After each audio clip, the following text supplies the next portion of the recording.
টাকা দিয়া খোটা দিল না, মনেও কষ্ট দিল না, তাদের জন্য পুরস্কারটা কি শুনুন।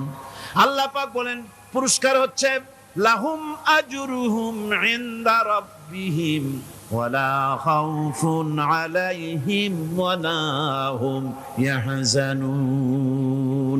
ওদের জন্য তার পরওয়ারদিগারের কাছে রয়েছে বিরাট পুরস্কার, আজরে আজিম। এদের জন্য কোনো ভয় নাই, কোনো চিন্তাও নাই, কিয়ামতে ডাইরেক্ট জান্নাতে চলে যাবে। সুবহানাল্লাহ। দানের এত ফজিলত যা ভাই আমি বলে শেষ করতে পারবো না, এত ফজিলত আল্লাহ দানের মধ্যে রেখেছেন। ত্যাগেই তো শান্তি, ভোগে শান্তি নাই, মজা কিসে? জোরে কন্যা মজা কিসে? ত্যাগের ভিতরেই মজা। আল্লাহ পাক বলছেন ইয়া আইয়ুহাল্লাযীনা আমানু আনফিকু মিন তাইয়্যিবাতি মা কাসাবতুম ওয়া মিম্মা আখরাজনা লাকুম মিনাল আরদ। তোমরা যে উপার্জন করেছো, সেই উপার্জনে তোমাদের জন্য যা উপার্জন করেছো তাই, আর মাটি থেকে আমি যা তোমাদের জন্য দিয়েছি তার থেকে ভালো জিনিস, ভালো ভালো জিনিস আমার রাস্তায় খরচ করো। এটা কার অর্ডার? আল্লাহর অর্ডার। খরচ করবেন কি? আল্লাহ পাক বলছেন ওয়ায়াসআলুনাকা মাযা ইউনফিকুনা কুলিল আফওয়া। নবী আপনাকে প্রশ্ন করা হয় কি খরচ করব, আপনি বলুন প্রয়োজনের অতিরিক্ত জিনিস যেটা আছে সেটাই আল্লাহর জন্য খরচ করে দাও। তোমার প্রয়োজন যখন মিটে গেছে, ব্যাংকের মধ্যে অসংখ্য টাকা জমা রাখা খালি গুনতেছে বসে বসে, তা না করে অভাবগ্রস্ত মানুষদের প্রয়োজন মিটাও। খরচ করার ভিতরে আর খরচ না করার ভিতরে ভারসাম্য রক্ষা করতে হবে। ولا تجعل يدك مغلولة إلى عنقك ولا تبسطها كل البسط فتقعد ملوما محسورا। তোমাদের দানের হাত গুটায় একেবারে গলার সাথে বেঁধে রেখো না, আবার এমন বেশি ছেড়েও দিও না, কারণ এর ফলে তোমাকে অনুতপ্ত হওয়া লাগতে পারে, কার্পণ্যতাও না হয়, আর দ্বিতীয় জমের মতো দিয়ে সব ফতুরু না হয়ে যাও। দুটোর মধ্যে ব্যালেন্স হতে হবে। সাধারণ দান সাদকা কাদেরকে দিবেন, উপযুক্ত পাত্র কারা, তার একটা লিস্ট আল্লাহ দিচ্ছেন। ওয়াবিল ওয়ালিদাইনি ইহসানা ওয়াবিযিল কুরবা ওয়াল ইয়াতামা ওয়াল মাসাকিন ওয়াল জারি যিল কুরবা। নিজের পিতামাতা, নিকট আত্মীয়, ইয়াতীম, মিসকিন এবং আত্মীয় প্রতিবেশী তাদেরকে দিবে। আমি কিন্তু এখন যাকাতের কথা বলছি না, মা বাপকে যাকাত দেওয়া যাবে না। এটা হচ্ছে দান, সহযোগিতা করা, ইহসান করা। এই ইহসান মা বাপকে, প্রতিবেশী আত্মীয় যারা, মিসকিন যারা, এতিম যারা, অনাত্মীয় প্রতিবেশী যারা, চলার সাথী, প্রবাসী এবং নিজের চাকর চাকরানি যা কিছু আছে, এই সকলকেই এই সাহায্য করতে হবে, একথা আল্লাহ বলে দিয়েছেন। এবং আমরা যে আয়াত আলোচনা করতেছি সে আয়াতের ভিতরেও এই ফেরেশতা আল্লাহ পাক বলে দিয়েছেন। আল্লাহর রাস্তায় যারা দান করবে তাদের সম্পর্কে আল্লাহ বলছেন এখন মাসালুল লাযীনা ইউনফিকুনা আমওয়ালাহুম ফি সাবিলিল্লাহি কামাসালি হাব্বা। আল্লাহর রাস্তায় খরচ করা এর দৃষ্টান্ত হলো একটা দানার মতো, যেই দানাটা থেকে 7টা ডাল বেরিয়ে গেল। ফি কুল্লি সুমবালাতিন মিআতু হাব্বা, একটা দানা থেকে 7টা ডাল বেরোলো, এক একটা ডালে 100 করে দানা হলো, সব মিলাইয়া 700 দানা হয়ে গেল। ওয়াল্লাহু ইউদাইফু লিমান ইয়াশা ওয়াল্লাহু ওয়াসিউন আলিম। আল্লাহ পাক বলেন এই পৃথিবীতে একটা দানায় 700 দানা যে আল্লাহ রাব্বুল আলামিন তোমার হাতে ধরায় দিলেন, সে আল্লাহ পাকের ব্যাংকে যদি টাকা জমা রাখো, আল্লাহর রাস্তায় যদি খরচ করো, 700 গুণ বাড়াইয়া আল্লাহ তোমার হাতে ধরাইয়া দিবেন। আল্লাহু ইউদাইফু লিমান ইয়াশা, আর আল্লাহ ইচ্ছে করলে এর থেকেও বেশি তোমাকে দান করবেন। সুবহানাল্লাহ, কোন জোরে। আর এই দান করতে হবে মরার আগে। কোন সময় দেবেন কোন? আমার দেশে বহু মুসলমান আছে যারা বলে হুজুর আসি আপনাদের পিছনে, যা বলেন আসি, জীবন দিয়া দেব। এরা খুব চালাক, জীবন দিতে চায়, মাল দিতে চায় না। আল্লাহ তো আগে জীবন চায় নাই, আল্লাহ আগে কি চেয়েছেন? কন্যা আল্লাহ আগে কি চেয়েছেন? আল্লাহ চেয়েছেন মাল। وَتُجَاهِدُونَ فِي سَبِيلِ اللَّهِ بِأَمْوَالِكُمْ وَأَنفُسِكُمْ। আল্লাহ পাক বলেন জিহাদ করো আমার রাস্তায় মাল দিয়ে আর জান দিয়ে। মাল দাও আগে, মাল না দিয়া যদি আগে মরে যাও মালটা তো থেকেই গেল। সুতরাং মাল আগে আমার রাস্তায় দাও। দেবা কখন? মরার আগে দাও। وَأَنفِقُوا مِمَّا رَزَقْنَاكُم مِّن قَبْلِ أَن يَأْتِيَ أَحَدَكُمُ الْمَوْتُ। আমার রাস্তায় খরচ করো মৃত্যু আসার আগে। فَيَقُولَ رَبِّ لَوْلَا أَخَّرْتَنِي إِلَى أَجَلٍ قَرِيبٍ। যদি মরার আগে না দাও, মৃত্যুর সময়, মৃত্যু যখন এসে গেল সেই সময় যদি বলো, অনুশোচনা যদি করো, আহারে যদি আমি সময় পাইতাম, একটু খানিক যদি সময় দিতে আল্লাহ, একটু সময় আমারে যদি দাও, ফাসাদ্দাকা ওয়া আকুম মিনাস সালিহিন। দান সদকা করব, সব আল্লাহর রাস্তায় দিয়ে দেব, আর আমি সালেহ বান্দাদের মধ্যে শামিল হয়ে যাব। আল্লাহ একটু সময় আমারে দাও। আল্লাহ পাক বলছেন ওয়ালাই ইউআখিরাল্লাহু নাফসান ইযা জাআ আজালুহা আল্লাহু খাবীরুম বিমা তা'মালুন। মৃত্যুর নির্ধারিত সময় আসলে এক সেকেন্ড আগে পাশে করা হবে না। সুতরাং মৃত্যুর আগে খরচ করো। আপনি মনে করবেন যে আপনি মরে গেলে পরে আপনার ছেলে মেয়ে আপনার জন্য করবে, খরচ করবে। হ্যাঁ করবে ঠিক, মরার পরে কুলখানির পরে 40, তারপরে শেষ, এরপর আর করবে। আপনার ছেলে মেয়ে আপনার জন্য করবে তার প্রমাণ তো আপনি নিজে। আপনি আপনার ছেলের মেয়ের জন্য কি করে, আপনার মা বাবার জন্য কি করছেন? আপনার মা বাবার জন্য যদি আপনি কিছু না করে থাকেন, আপনার ছেলে মেয়ে আপনার জন্য করবে না। সুতরাং নিজের কাজ নিজে করেন। আপনার পিঠ যদি চুলকায় আর নাতিরে যদি বলেন নাতি পিঠটা চুলকায় দাও, সে যে জায়গায় চুলকাবে আপনি করবেন উত্তর দিকে, সে উত্তর দিকে, দক্ষিণ দিকে, উপরে, নিচে, পিঠে, পাছার কাছে, যে জায়গায় আঙ্গুল দেবে আপনি করবেন ওখানে না, আবার আরেকটু উপরে দাও, আরেকটু পাশে দাও, জায়গা মতো পড়বেই না। আর কষ্ট করে নিজের হাতটা যদি পৌঁছাইতে পারেন জায়গা মতো পড়ে, একবার চুলকানি মারলেই চুলকানি শেষ, ঠিক কিনা? সুতরাং আপনি অন্যের উপরে ভরসা না করে নিজের খরচ নিজেই করে যান, নিজের কাজ নিজে করে যান, আল্লাহর রাস্তায় খরচ করে যান, বেশি পরিমাণে খরচ করেন। যত খরচ করবেন আল্লাহ রাব্বুল আলামিন রাজি হয়ে যাবে। কোন সুবহানাল্লাহ। মা বলছে বাবা আমার কাছে কি চাও? ছেলে বলছে মা আমি চলে যেতে চাই মদিনায়, আল্লাহর নবী মুহাম্মদুর রাসূলুল্লাহ সাল্লাল্লাহু আলাইহি ওয়াসাল্লামের দরবারে চলে যেতে চাই, আমি একটু বস্ত্র চাই। মা একটা পুরানা কম্বল তার হাতে দিয়ে দিলেন। আব্দুল উজ্জা কম্বলটাকে ছিঁড়ে এক টুকরা কোন রকম হাঁটুর উপরে জড়ায় নিলেন, আর এক টুকরা গায়ে দিয়ে নিলেন। আব্দুল উজ্জা আবার বহু কষ্ট করে মরুভূমি পাড়ি দিয়ে মদিনা মুনাওয়ারায় চলে গিয়ে বাবি জিবরিল থেকে ঢুকে আসহাবে সুফফার চবুতরার সামনে বসে আছে, ছেঁড়া কম্বল পরা। এবার বিশ্ব নবী, দুনিয়া আখিরাতের বাদশা জনাবে মুহাম্মদ রাসূলুল্লাহ সাল্লাল্লাহু আলাইহি ওয়াসাল্লাম যখন মসজিদের নিজের ঘরের থেকে দরজা খুলে বেরিয়েছেন, দেখেন এক যুবক বসা, একটা আধাটা কম্বল পরা, হাঁটুর উপরে কোন রকম করে রানটা, লজ্জাস্থানটা ঢাকার, গায়ে একটা ছেঁড়া কম্বল। তার এই অবস্থা দেখে হুজুর জিজ্ঞেস করেন তুমি কে?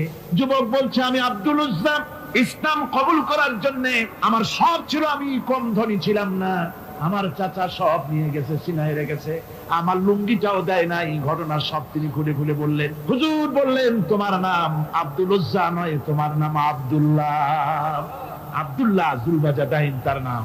হযরত আব্দুল্লাহ জুলবাজাদাইন কি রাসূলুল্লাহ দিয়ে দিলেন, আসহাবে সুফফাদের সাথে মিলাই দিলেন, এখানে থাকু, খাবার আসতে পরে খাবে। তাদের সব সময় খাবার থাকতো না। আসহাবে সুফফায় তারা থাকতেন যাদের ঘর নাই, বাড়ি নাই, থাকার জায়গা নাই। ক্ষুধার জ্বালায় যখন তারা অতিষ্ঠ হয়ে যেতেন, নবীজি ঘরের থেকে তাহাজ্জুদের জন্য যখন বেরোতেন, ক্ষুধার্ত সাহাবীরা রাসূলের চেহারা দেখার সঙ্গে সঙ্গে ক্ষুধা নিবৃত্ত হয়ে যেত। হযরত রাসূল পাক সাল্লাল্লাহু আলাইহি ওয়াসাল্লাম আব্দুল্লাহকে ওনাদের মধ্যে ভিড়ায় দিলেন। আব্দুল্লাহ এবার কোরআন শরীফ পড়ে। কোরআন শরীফ পড়তে গিয়া চিল্লায় চিল্লায় তিনি পড়েন, আস্তে আস্তে পড়েন না। সাহাবীরা বিরক্ত হয়ে রাসূলের কাছে নালিশ করলেন যে বড় চিল্লায় কোরআন পড়ে আমাদের নামাজেও ডিস্টার্ব হয়। হুজুর বলেন, সাহাবীরা কেউ আব্দুল্লাহর ব্যাপারে কোনো কথা বলবে না, তারে চিল্লাইতে দাও, যেহেতু ঈমানের জন্য তারে বড় মূল্য দিতে হয়েছে। পরনের লুঙ্গিটা পর্যন্ত আনতে পারে নাই, যত খুশি চিৎকার করেছে আল্লাহর কালাম পড়ুক। তাবুকের যুদ্ধ, রাসূলুল্লাহ তাবুকের দিকে রওনা করেছেন, 30,000 সৈন্য নিয়ে রওনা করেছেন। ওই জিহাদে মানুষেরা প্রাণ ভরে রাসূলুল্লাহকে সাহায্য করেছেন। মেয়ে লোকেরা নাকের ফুল, কানের দুল, গলার হাল খুঁড়ে খুঁড়ে রাসূলের কদম মোবারকে দিয়ে দিয়েছে। ধনীরা টাকা পয়সা সব দিয়েছে। হযরত আবু বকর তো যা ছিল সব এনে দিয়েছে, কিছু ছিল না ঘরে। রাসূল রওনা করলেন। প্রতিমধ্যে হযরত আব্দুল্লাহ জুল বাজাদাইন আল্লাহর নবীর খেদমতে হাজির হয়ে বলেন, হুজুর সবাই তো সব দিল, আমার কিছুই নাই, কিছু দিতে পারলাম না। হুজুর আপনি আমার জন্য দোয়া। বুখারী শরীফে এসেছে, প্রতি রমজান মোবারকে হযরতে জিবরাইল আসতেন, হুজুরকে বলতেন, হুজুর আপনি তেলাওয়াত করেন, আমি শুনি, যতটুক নাজিল হয়েছে পড়েন। হুজুর পড়তেন, জিবরাইল শুনতেন, আবার জিবরাইল পড়তেন, হুজুর শুনতেন। এমনি করে করে যে বছর হুজুর ইন্তেকাল করবেন, হুজুরের জীবনের শেষ রমজান মোবারকে কোরআন নাজিল পরিপূর্ণ হয়ে গেছে। হযরত জিবরাইল বলেন, হুজুর কোরআন তো নাজিল তামাম হয়ে গিয়েছে, এবার আপনি পুরা কোরআন পড়ে আমারে শোনান। হযরত রাসূল পুরাটা পড়ে 30 পারা পড়ে শোনায় দিলেন। জিবরাইল শুনলেন। এবার জিবরাইল বলেন, হুজুর আমি তেলাওয়াত করতেছি, আপনি শুনেন। হযরত জিবরাইল 30 পারা পড়লেন, হুজুর শুনলেন। আবার হযরত জিবরাইল বলেন, হুজুর এবার আবার আপনি পড়েন। হুজুর পড়লেন, জিবরাইল শুনলেন, আবার জিবরাইল পড়লেন, হুজুর শুনলেন। তার মানে হলো হুজুর যে বছর ইন্তেকাল করলেন, ওই বছরের রমজান মোবারকে হযরত জিবরাইল 2 বার পড়েছেন, হুজুর শুনেছেন, আর হুজুর 2 বার পড়েছেন, জিবরাইল শুনেছেন, যাতে করে একটা জের জবর, একটা আয়াত, একটা সেমিকোলন যেন বাদ না পড়ে যায়। শাহরু রমাদান আল্লাযী উনজিলা ফীহিল কুরআন, রমজানের পবিত্র মাসে আমি অবতীর্ণ হয়েছি। সুবহানাল্লাহ। যদি প্রশ্ন করা হয়, রমজানে তো আসছো, কিন্তু প্রথম নাজিল হয়েছিল কোন সময়? ওটা কি দিন ছিল না রাত ছিল? কোরআন তার জবাবে বলে, ইন্না আনজালনাহু ফি লাইলাতিল কদর, কদরের পবিত্র রাতে আমি এই পৃথিবীতে আমার আগমন ঘটেছিল। যদি প্রশ্ন করা হয়, বুঝলাম সবই, কেন নাজিল হয়েছে তুমি? এই পৃথিবীতে তোমার আসার উদ্দেশ্য কি? মূল কাজটা কি? এই প্রশ্ন যদি করা হয়, কোরআনে কারীম তার জবাবে বলে, শোনো কেন এসেছি।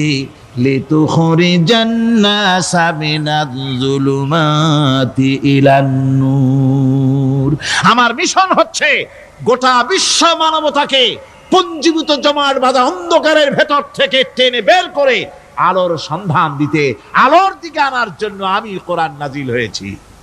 আল্লাহ পাক আমাদের জন্য একটি পবিত্র মাস আমাদেরকে দিচ্ছেন, দান করেছেন, যে মাসটির নাম হচ্ছে রমাদান।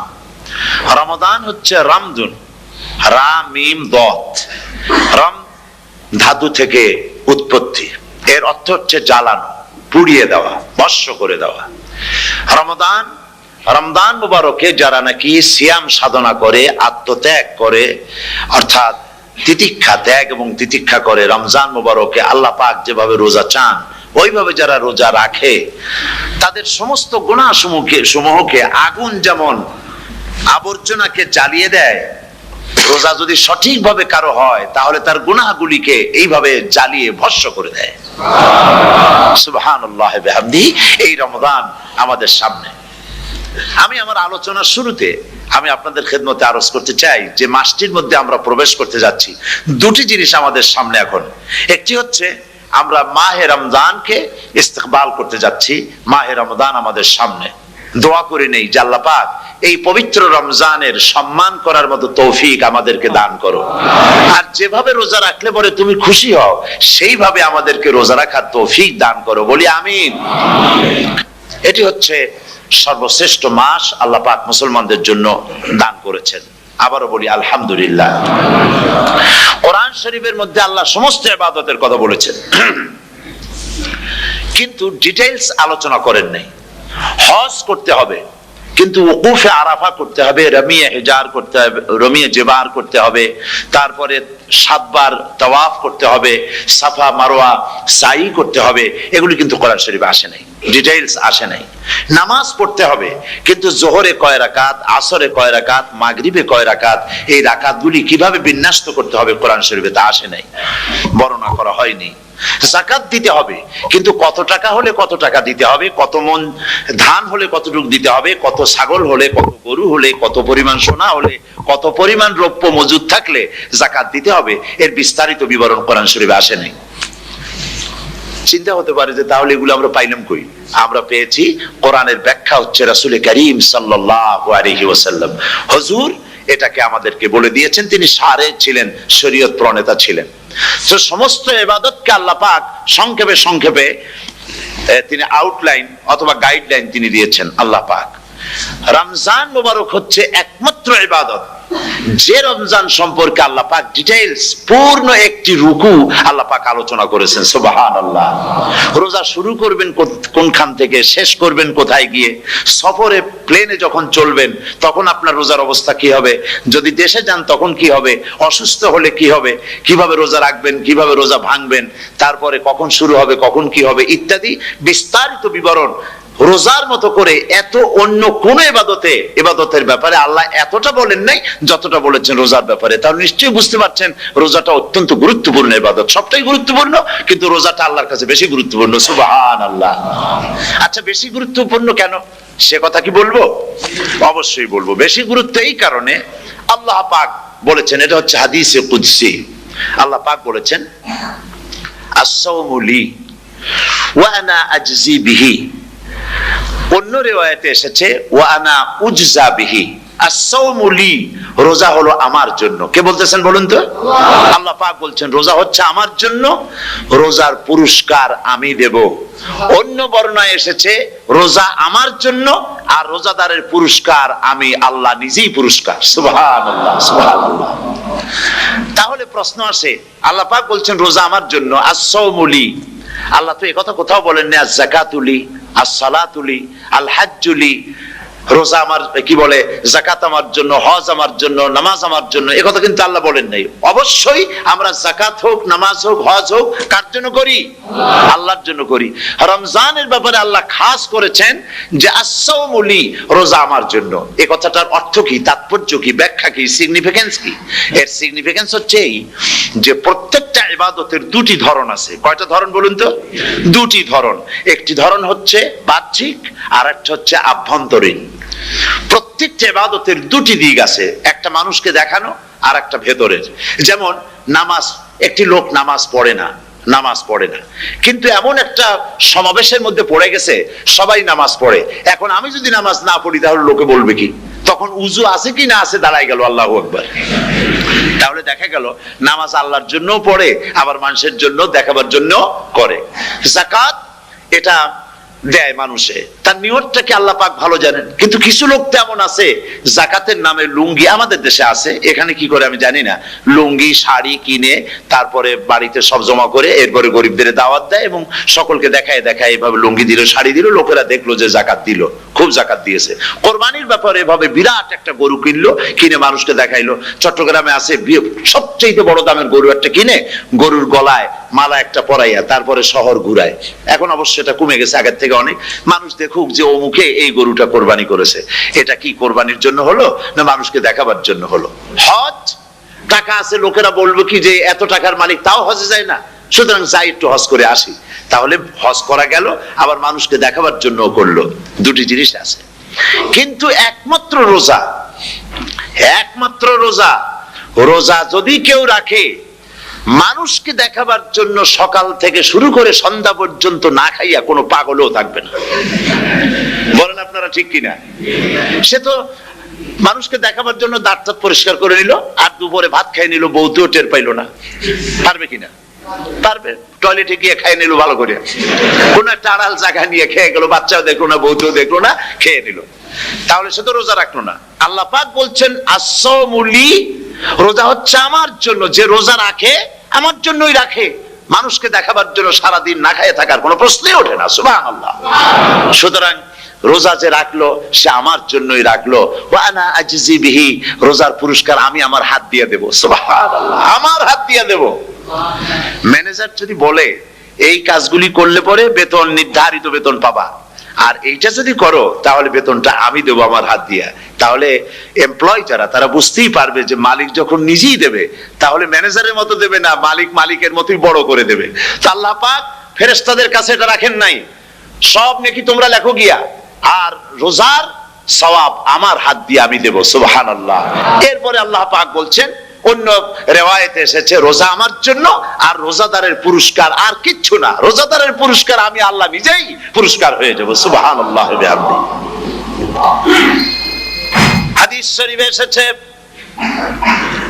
রোজা রাখলে পরে ক্ষুধার কারণে, খালি পেটে থাকার কারণে টক্সিন জাতীয় এক প্রকারের গ্যাস তৈরি হয় পেটের ভেতরে, স্টমাকের মধ্যে, ফলে মুখে এক রকমের দুর্গন্ধের সৃষ্টি হয়। নবীজি বলেছেন রোজাদারের মুখের থেকে যে গন্ধ বের হয় আল্লাহ পাকের কাছে রোজাদারের মুখের গন্ধ মিস্ক আম্বারের চাইতে বেশি পবিত্র। আপনার মুখের গন্ধটাও আল্লাহর কাছে পবিত্র। রোজাদারের জন্য, রোজাদারদের জন্য জান্নাতের একটি দরওয়াজা খাস করে রাখা হয়েছে, যার নাম রায়্যান। এই দরওয়াজা রোজাদারদের জন্য, কেবলমাত্র রোজাদারেরা সেখান থেকে প্রবেশ করবে, আর কেউ প্রবেশ করতে পারবে না। এই রোজাদারদের সম্পর্কে আল্লাহ পাক বলেছেন, হাদিস শরীফে এসেছে, বুখারী শরীফের হাদিস, রাসূল করিম সাল্লাল্লাহু আলাইহি ওয়াসাল্লাম বলেছেন লিস-সাইমে ফারহাতান, ফারহাতুন ইনদা ফিতরিহি ওয়া ফারহাতুন ইনদা লিকাই রাব্বিহি। রোজাদারের জন্য দুইটা খুশি। কয়টা খুশি বলুন তো? কে বলছেন? আল্লাহ রাসূল বলছেন রোজাদারের জন্য দুইটা খুশি। লিস-সাইমে ফারহাতান, দুটি খুশি। ফারহাতুন ইনদা ফিতরিহি, একটা খুশি হচ্ছে ইফতারের সময়। এই ফিতরিহিতে, এই ফিতরিহি দুটি কথা, এই একটি কথার দুটি ব্যাখ্যা হয়। একটা হচ্ছে ইফতারের সময়, ইফতারের কথা বলা হয়েছে, আর ঈদের কথাও এর মধ্যে বলা হয়েছে। ইফতারের সময় হলো একটা খুশি, আর একটা খুশি হচ্ছে ইনদা লিকাই রাব্বিহি, যখন রোজাদারের সঙ্গে আল্লাহ পাক দেখা করবেন তখন হবে আরেকটা খুশি। তার মানে হচ্ছে রোজাদারদের সঙ্গে স্পেশাল আল্লাহ রাব্বুল আলামিন সাক্ষাৎকারের ব্যবস্থা করবেন। সুবহানাল্লাহ। তাহলে দুটি জিনিস হলো, একটা হলো ইফতারের জন্য দুটা, রোজাদারের জন্য দুটা খুশি, একটা হলো ইফতারের সময়, আর একটা হচ্ছে আল্লাহর সঙ্গে যখন দেখা করবে। তো ইফতারের যে খুশিটা, এই খুশি রোজাদার ছাড়া কেউ বুঝবে না। ইফতার সারাদিন রোজা রাখার পর সামনে পেঁয়াজি, বেগুনি, সালাদ, তরমুজ, মিষ্টি, তারপরে আম্বালা সুইট মিটের নানান রকমের মিষ্টি, এরপরে মুড়ি, কত কিছু সব সামনে নিয়ে বসে আছে। দেখছেন অবস্থা? সমস্ত কিছু সামনে বসা, ঘড়ির দিকে তাকানো। আপনি যদি 5 মিনিট আগে খান, ফেরেশতা এসে মুখের উপর থাপ্পড় মারবে, বেটা খাইলি কেন? বলবে কেউ? বলবে না। কোন ফেরেশতা লাঠি নিয়ে দাঁড়ায় আছে? দাঁড়ায় নাই, কিন্তু আপনি খাচ্ছেন না কেন? সুবহানাল্লাহ, সুবহানাল্লাহ বলবেন না? অন্তত 1500 বছর আগে আল্লাহ রাব্বুল আলামিন নির্দেশ করে রেখেছেন, সূর্য সাদা হওয়া থেকে, পূর্ব দিগন্ত সাদা হওয়া থেকে শুরু করে পশ্চিম দিগন্তে যখন কালো হয়ে কালো রেখা দেখা দেবে, যখন মাগরিব হয়ে যাবে, সূর্যাস্ত যাবে, ততক্ষণ পানাহার আর স্ত্রী সম্ভোগ থেকে বিরত থাকো। 1500 বছর আগের আল্লাহ রাব্বুল আলামিনের এই নোটিশ কিভাবে কার্যকরী হচ্ছে উম্মতের মধ্যে, মুসলমানদের ভেতরে। খাবার সামনে আসে, পিপাসা লেগেছে, এখন তো পিপাসা লাগে না, খুব ঠান্ডার সময়, এখন রোজা রাখতে খুব মজা হবে, তাই না? খুব মজার রোজা।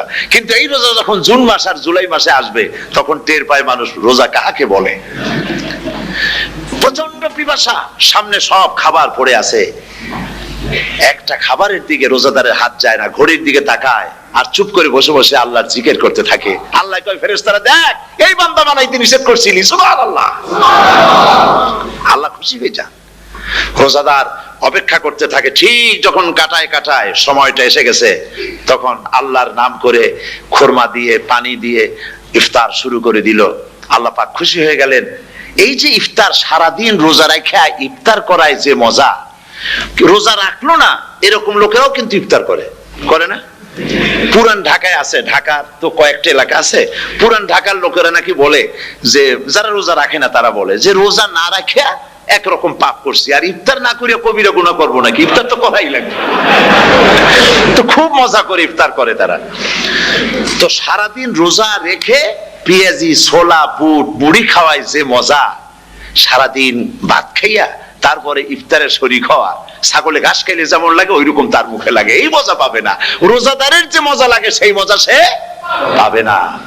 সারা মাস রোজা থাকার পর, আল্লাহর হুকুম মেনে সারা রাত রোজা রাখার পর, তারপরে ঈদের দিনে জামা কাপড় পরিষ্কার করে শেরওয়ানি গায়ে লাগাইয়া পাঞ্জাবি পরে আতর মেখে এরপরে ঈদের জামাতে যখন দাঁড়ায় যায়, সে যে মজা পায়, সারা মাস রোজা রেখে ঈদের জামাতে গিয়ে সে যে মজা পায়, যে রোজা রাখলো না ঈদের দিনে খুব জামা পাজামা সেন্ট এগুলো মেখে টেকে প্রথম কাতারে গিয়ে দাঁড়ায় গেছে, ও সেই মজা পাবে না। ওর মনের মধ্যে একটা চোর চোর ভাব থেকেই যায়।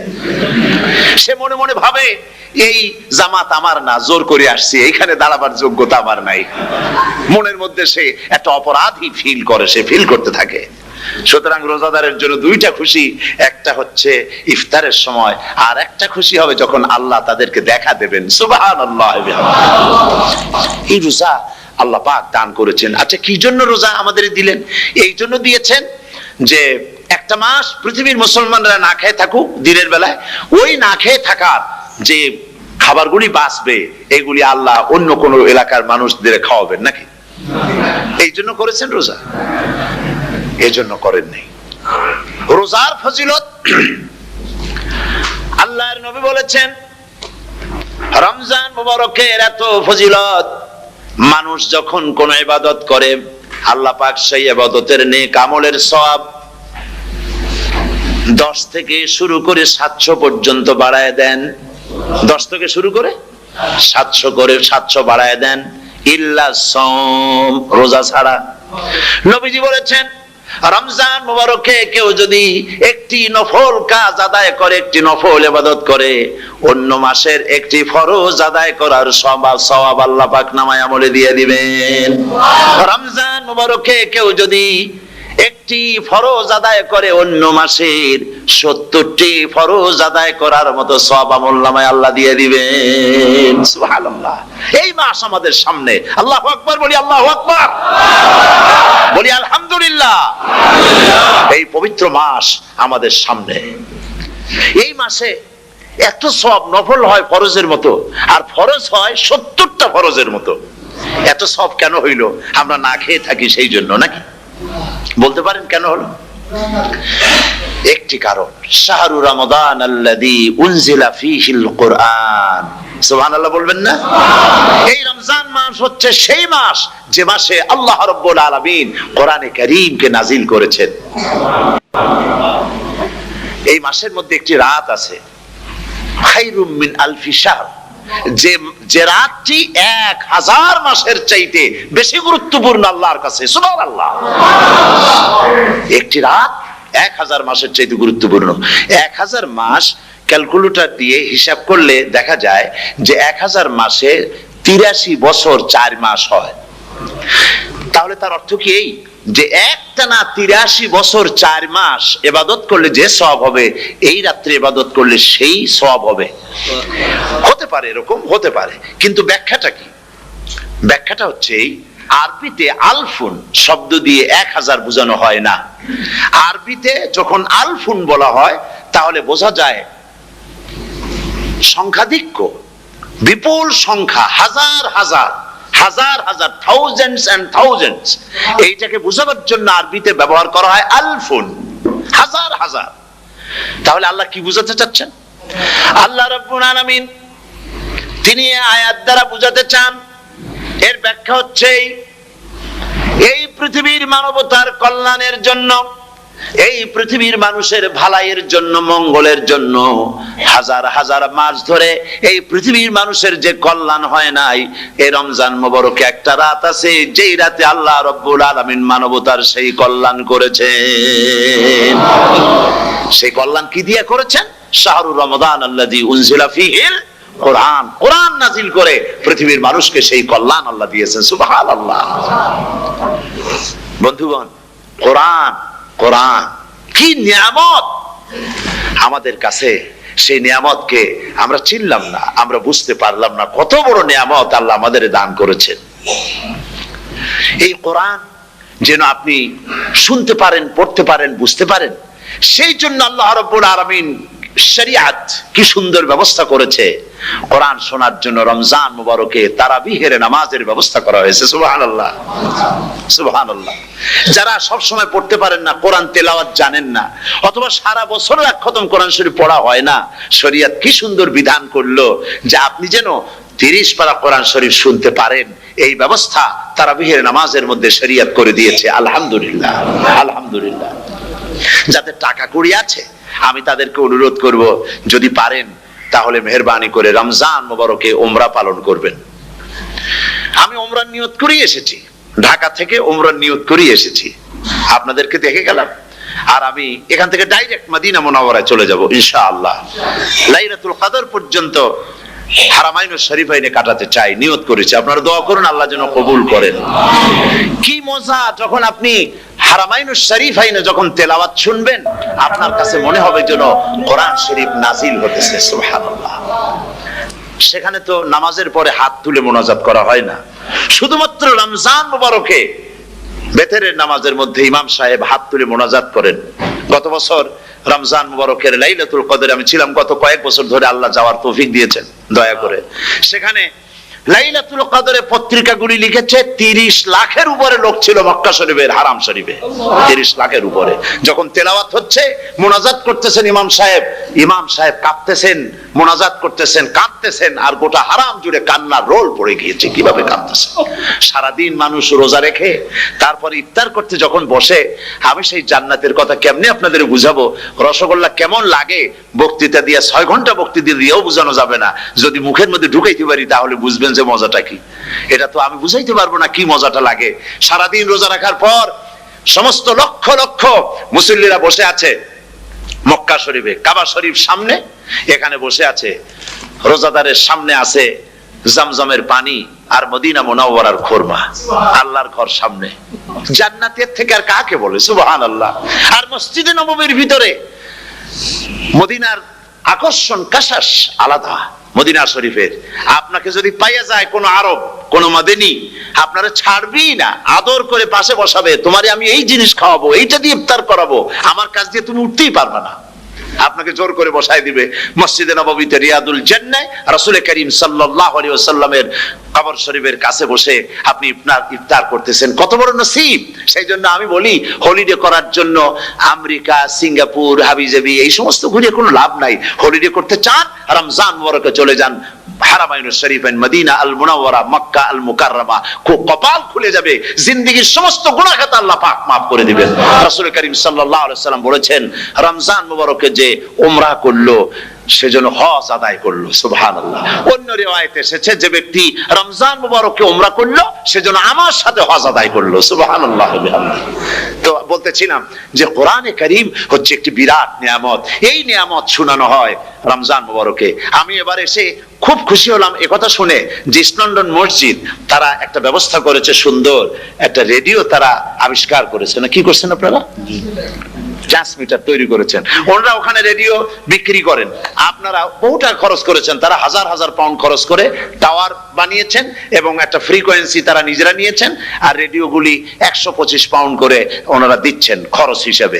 এটা যারা নিয়ে যায় ঘরের মধ্যে বসে তারাবিহের তেলাওয়াত তারা শুনতে পাবেন। মহিলারা অনেক সময় আসতে পারেন না, মহিলারা ঘরে বসে শুনতে পারবেন। ওই ইস্ট লন্ডন মসজিদে যত ওয়াজ হবে, তেলাওয়াত হবে, নামাজ হবে, আজান হবে, ওয়াজ হবে, জিকির হবে, সব আপনার ঘরে বসে আপনি শুনতে পারবেন। আল্লাহ রাব্বুল আলামিন এই ইকদামকে, এই পদক্ষেপকে আল্লাহ কবুল করুন, সবাই বলেন আমিন। এবং প্রত্যেকের ঘরে ঘরে এই রেডিও পৌঁছে যাক, আমরা বলি আমিন। আল্লাহ যেন কবুল করেন। আপনি ঘরে বসে মসজিদের সমস্ত প্রোগ্রাম পেতে পারবেন। আর কি সুন্দর সেখানে যিনি তেলাওয়াত করেন, আজান দেন, আলহামদুলিল্লাহ, তার আজান শুনলে পরে তো মনে হয় যে আমি মক্কা শরীফে চলে গেছি, মদিনায় চলে গেছি। আর তেলাওয়াত কত সুন্দর, আলহামদুলিল্লাহ। আল্লাহ তার প্রতি রহম করুন, আমরা বলি আমিন। সুতরাং বলতেছিলাম যে এই পবিত্র রমজানুল মুবারক, এটি কি, জিনিসটা কি, জিনিসটা বোঝাবার জন্য আমি বলি, যেমন এই ঘড়িটা এটা কেনার পর 2-1 বছর পর এটা ফাস্ট হয় অথবা কি হয়, স্লো হয়ে যায়। তখন এটাকে সারার জন্য আমরা হসপিটালে দেই।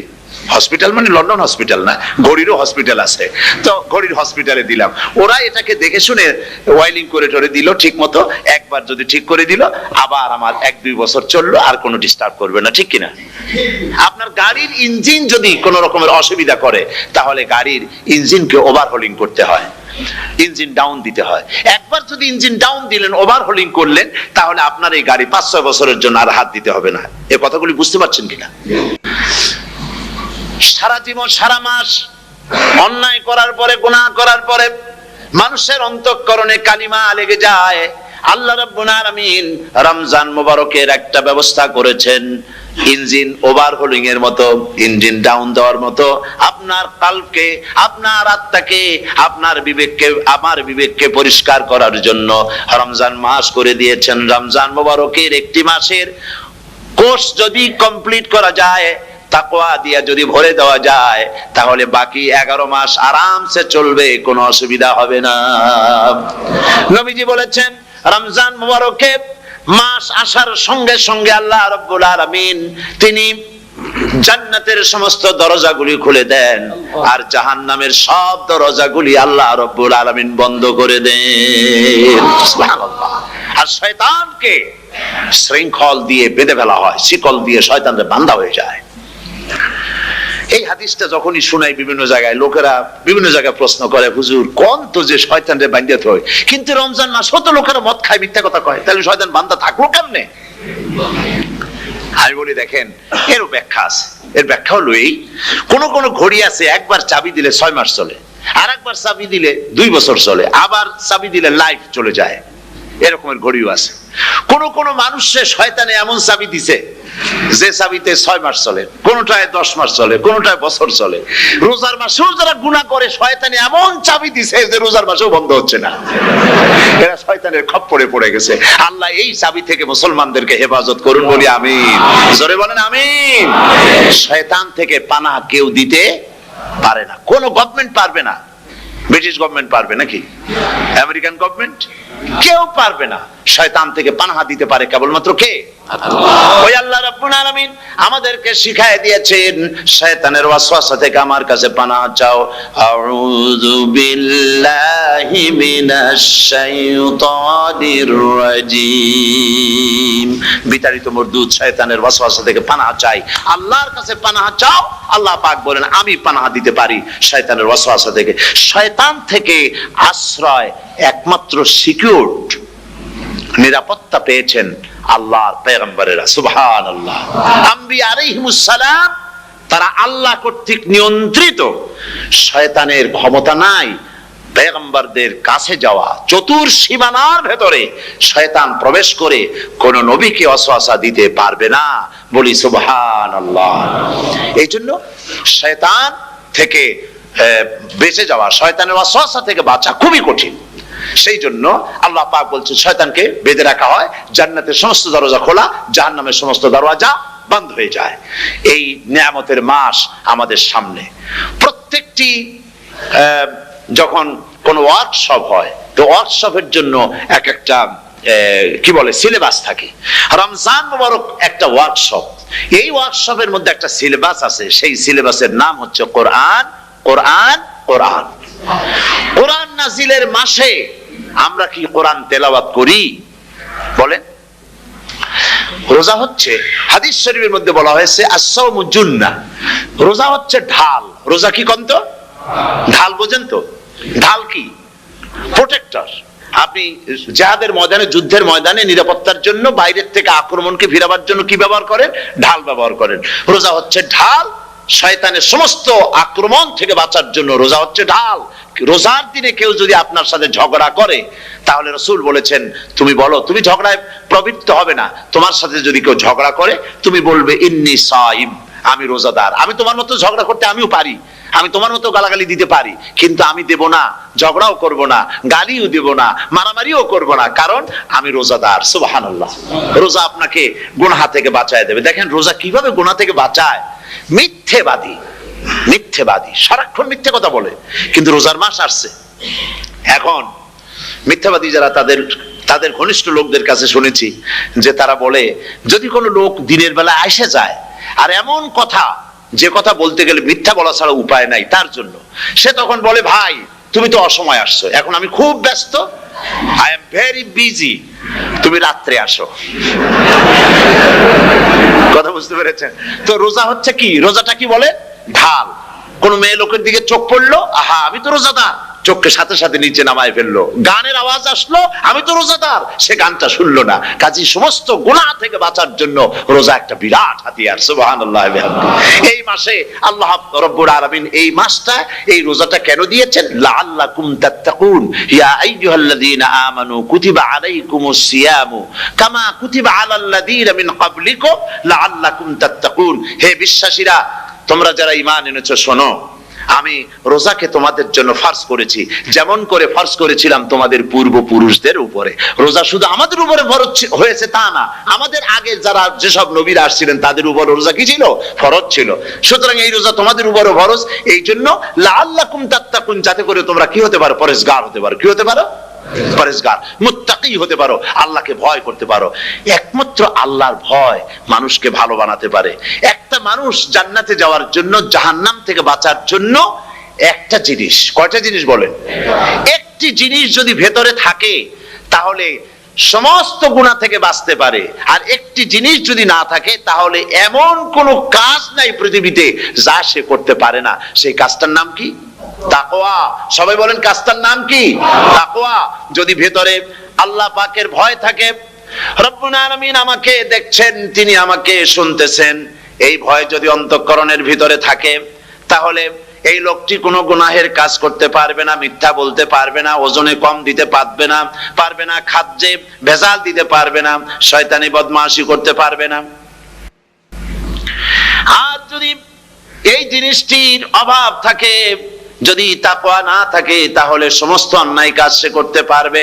এই জন্য আল্লাহ রাব্বুল আলামিন বলেন, রোজা এই জন্য দান করেছে যাতে করে, রোজার মাস এই জন্য দিলাম, লাআল্লাকুম তাত্তাকুন, তোমাদের ভিতরে তাকওয়ার সৃষ্টি হয়। এই ওয়াজ আমি আপনাদের সামনে অনেকবার করেছি। হযরত ওমর রাদিয়াল্লাহু তাআলা আনহু রাতের বেলায় ঘুরতে ঘুরতে দেখেন এক বাড়িতে আলো জ্বলছে, শেষ রাত। এই রাত্রে বাড়িতে আলো জ্বলে কেন? ভাবলেন কোন অসুখ বিসুখ হলো নাকি। তো উনি কাছে গেছেন, গিয়ে কান পেতে শুনতেছেন। বাড়ির মালিক বুড়ি তার যুবতী মেয়েকে ডেকে বলছে, মা ওঠো, তাড়াতাড়ি ওঠো। কেন? কয় যে সকাল তো হয়ে গেল, দুধ দই এনেছি, আমি দুধ এনে রাখছি, এখন তুমি পরিমাণ মতো সবটা পাত্রে পানি দিয়ে ভরে দাও, তাহলে ওজন বেশি হবে আর আমরা ভালো লাভ করতে পারবো। মেয়ে বলছে, মা তুমি বলো কি, এটা আমার দ্বারা সম্ভব না। কেন সম্ভব নয়? হযরত ওমর এক ফরমান জারি করেছেন, তিনি বলেছেন তিনি পানিতে, দুধের মধ্যে পানি মিশাতে নিষেধ করেছেন। তাছাড়া রাসূল করিম সাল্লাল্লাহু আলাইহি ওয়াসাল্লাম খাদ্যদ্রব্যে ভেজাল দিতে নিষেধ করেছেন। কাজী হযরত ওমরের এই নির্দেশকে আমি অমান্য করতে পারবো না। মা বলছে, দেখো ওমর এখন তো ঘুমাইতেছে, এত রাত্রে তিনি কি এখানে আসছেন নাকি আমাদের এই কারবার দেখতে? তুমি পানি মিশাও ইচ্ছে মতো।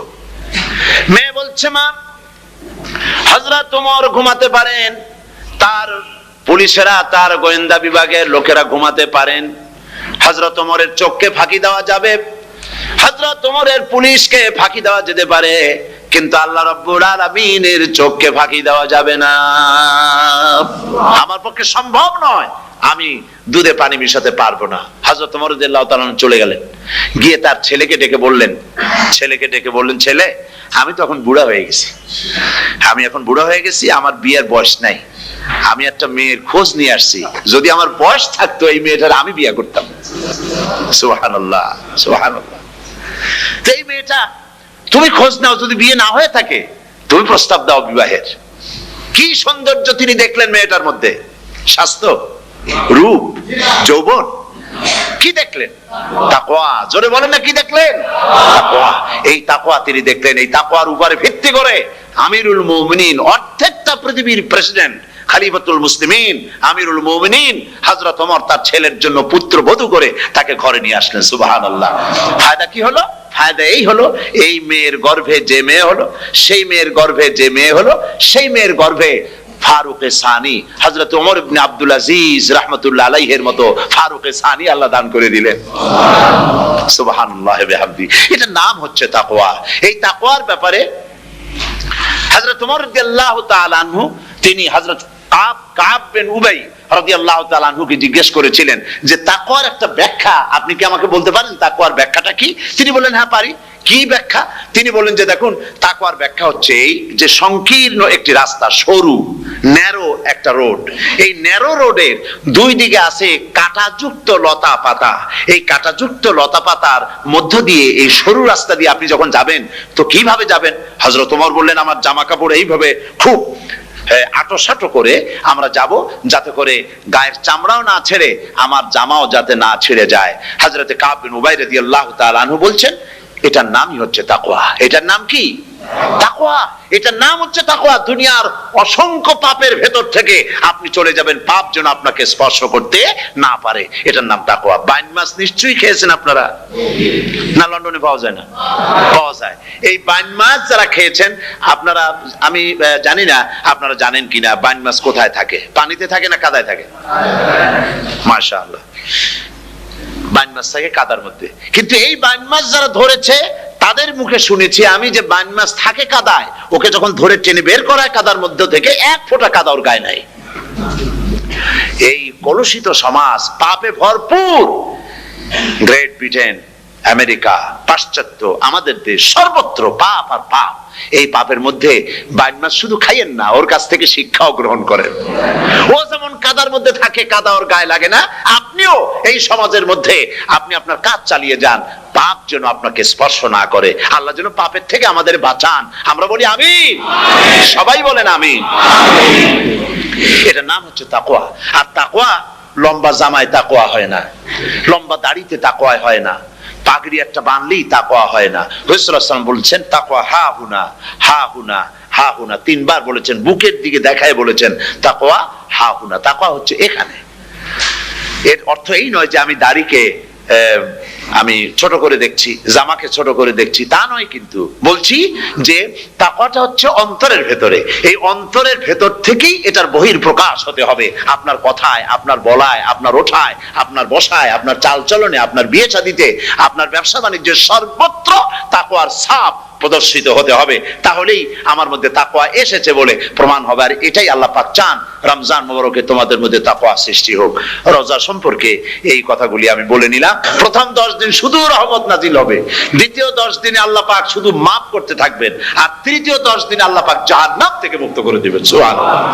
রমজানে মক্কা শরীফে, মদিনা শরীফে ছোট্ট একটা বাচ্চাও ঘুমায় না। অন্তত 5-7 বছর, 8-10 বছর বয়স হয়ে গেছে এরকমের বাচ্চা সারা রাত্রে 1 সেকেন্ডের মধ্যে ঘুমায় না।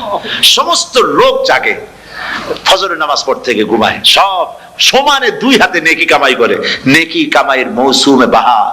রমজান হচ্ছে নেকি কামাইয়ের বসন্তকাল। আপনারা যেন খবরদার মিস করবেন না, মিস করবেন না, খবরদার।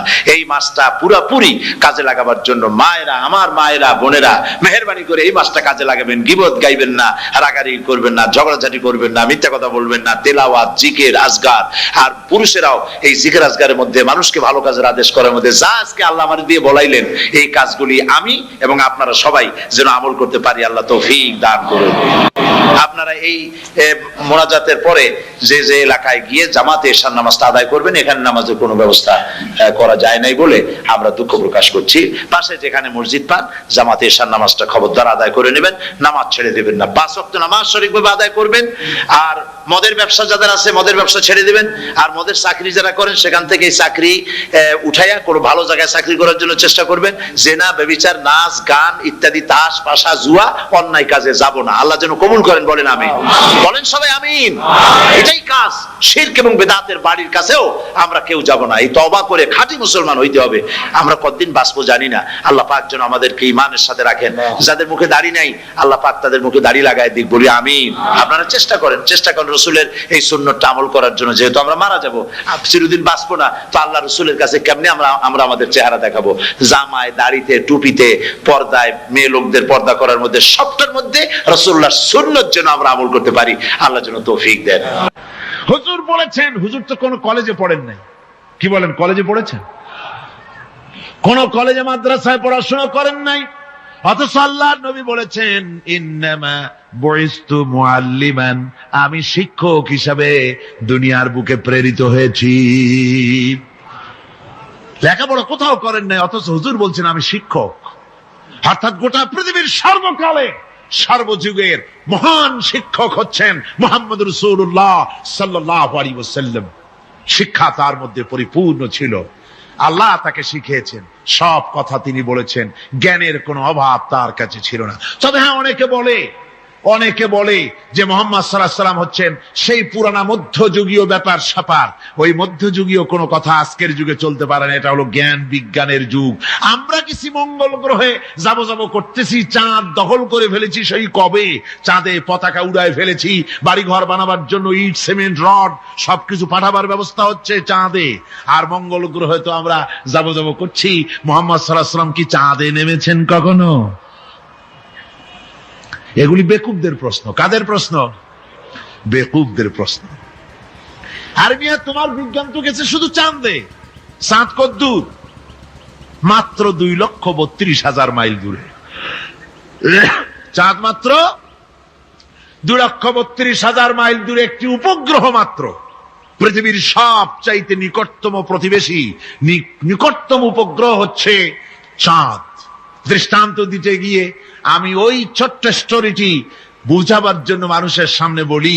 একবার এক স্বামী আর স্ত্রী দুজনে ঝগড়া লেগেছে, স্বামী স্ত্রীর ঝগড়ায় বেচারা স্বামী দুর্বল হয়ে গেছে, স্বামীর স্ত্রীর সামনে আর পেরে উঠছে না পারিয়া শেষ পর্যন্ত বলল, ঠিক আছে, তোমার মতো দাজ্জাল মার্কা বউর সাথে আমি আর থাকবো না, আমি চললাম, আমি এবার বিদেশেই চলে যাব, দেশেই থাকবো না।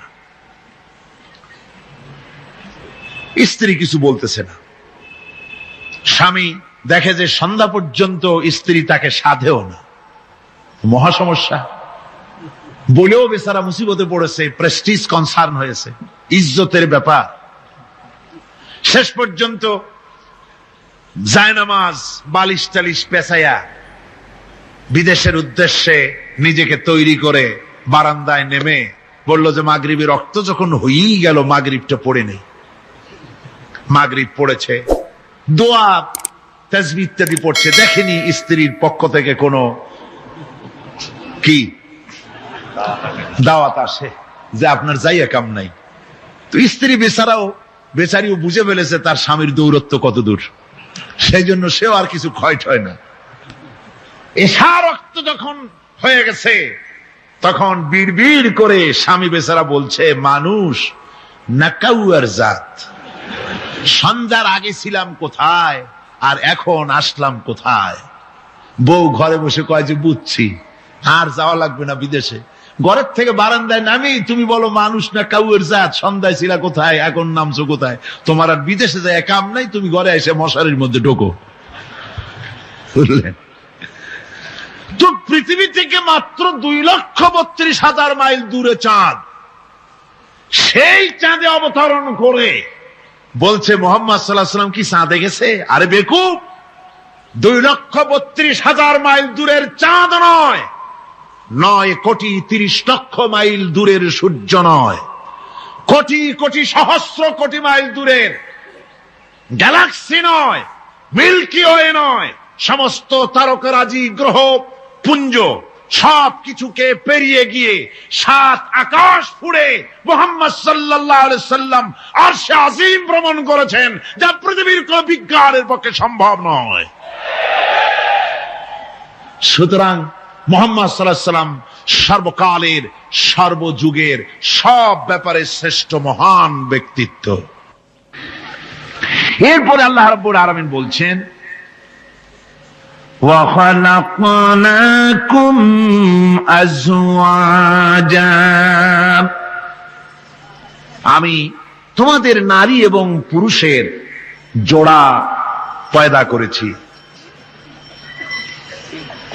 অর্থাৎ এই পৃথিবীতে আল্লাহ রাব্বুল আলামিন মানুষের একটি সেক্স পয়দা করেন নাই, দুটি প্রকার করেছেন, একটি হচ্ছে নারী আর একটি পুরুষ। এই নারী আর পুরুষ আল্লাহ পাকের এটি একটি বিরাট কুদরত। এই নারী এবং পুরুষ সৃষ্টি করে পরস্পরের প্রতি আল্লাহ আকর্ষণ সৃষ্টি করেছেন। দুজনের একের প্রতি অপরের আকর্ষণ আল্লাহ পাক নিজেই সৃষ্টি করে দিয়েছেন।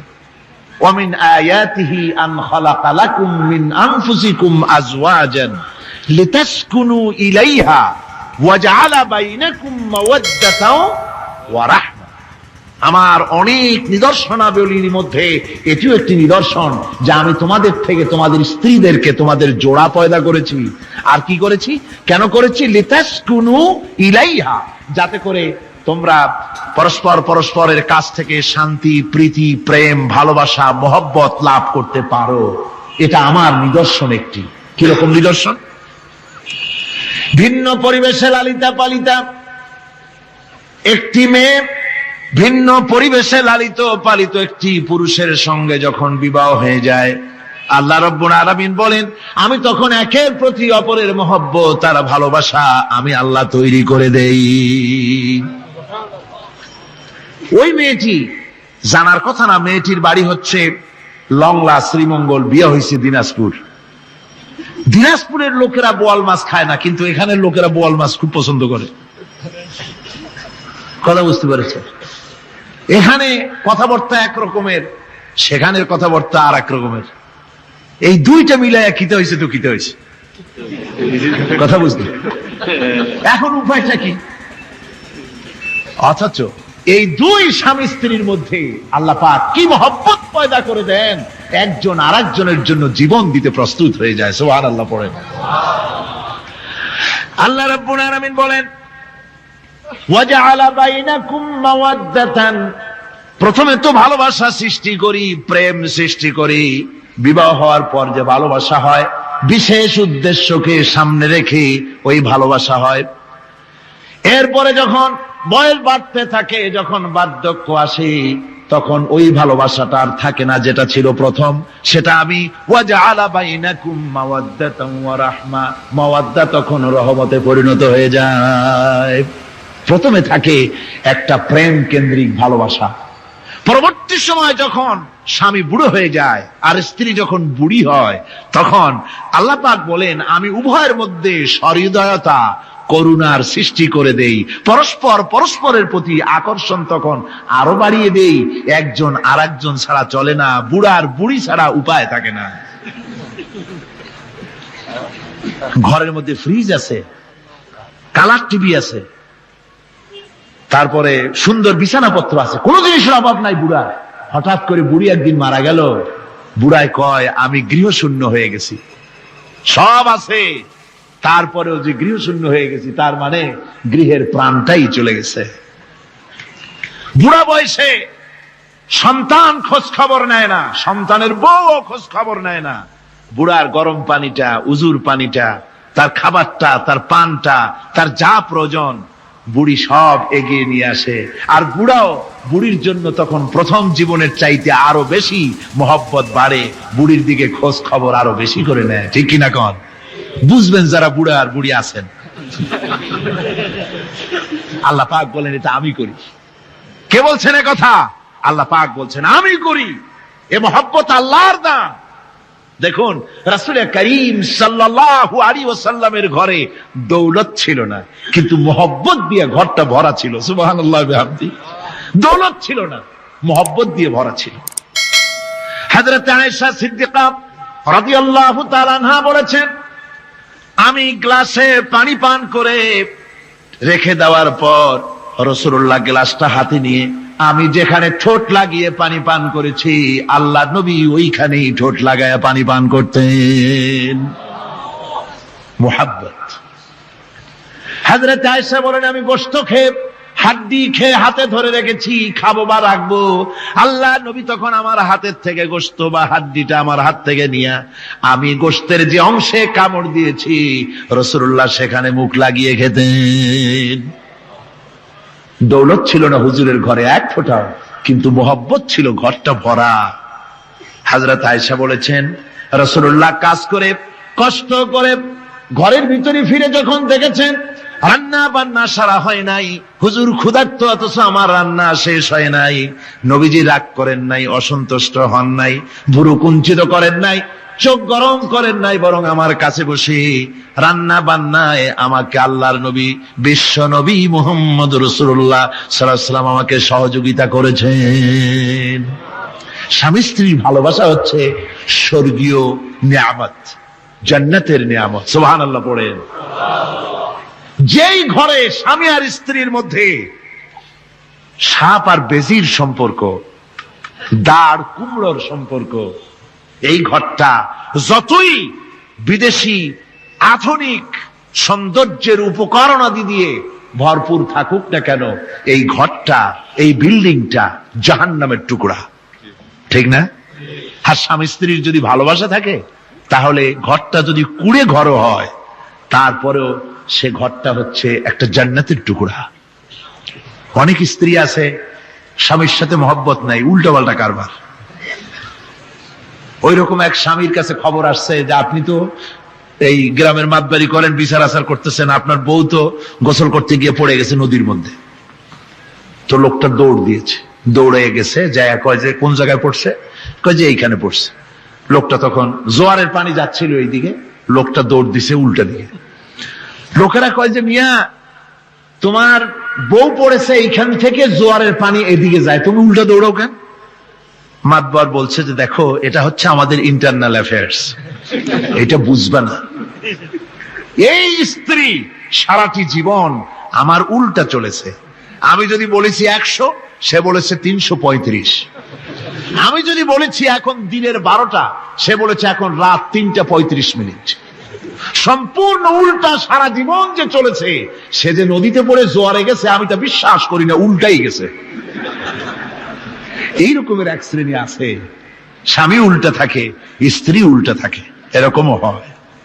সুতরাং স্বামী এবং স্ত্রীর মধ্যে মহব্বত আর ভালোবাসা এটি মাবুদের একটি বিরাট নেয়ামত। অন্যের স্ত্রীর দিকে তাকালে কাম ভরে, খারাপ নজরে তাকালে জেনার গুনাহ হবে, হাত দিয়া ধরলে কাম ভাবে জেনার গুনাহ হবে।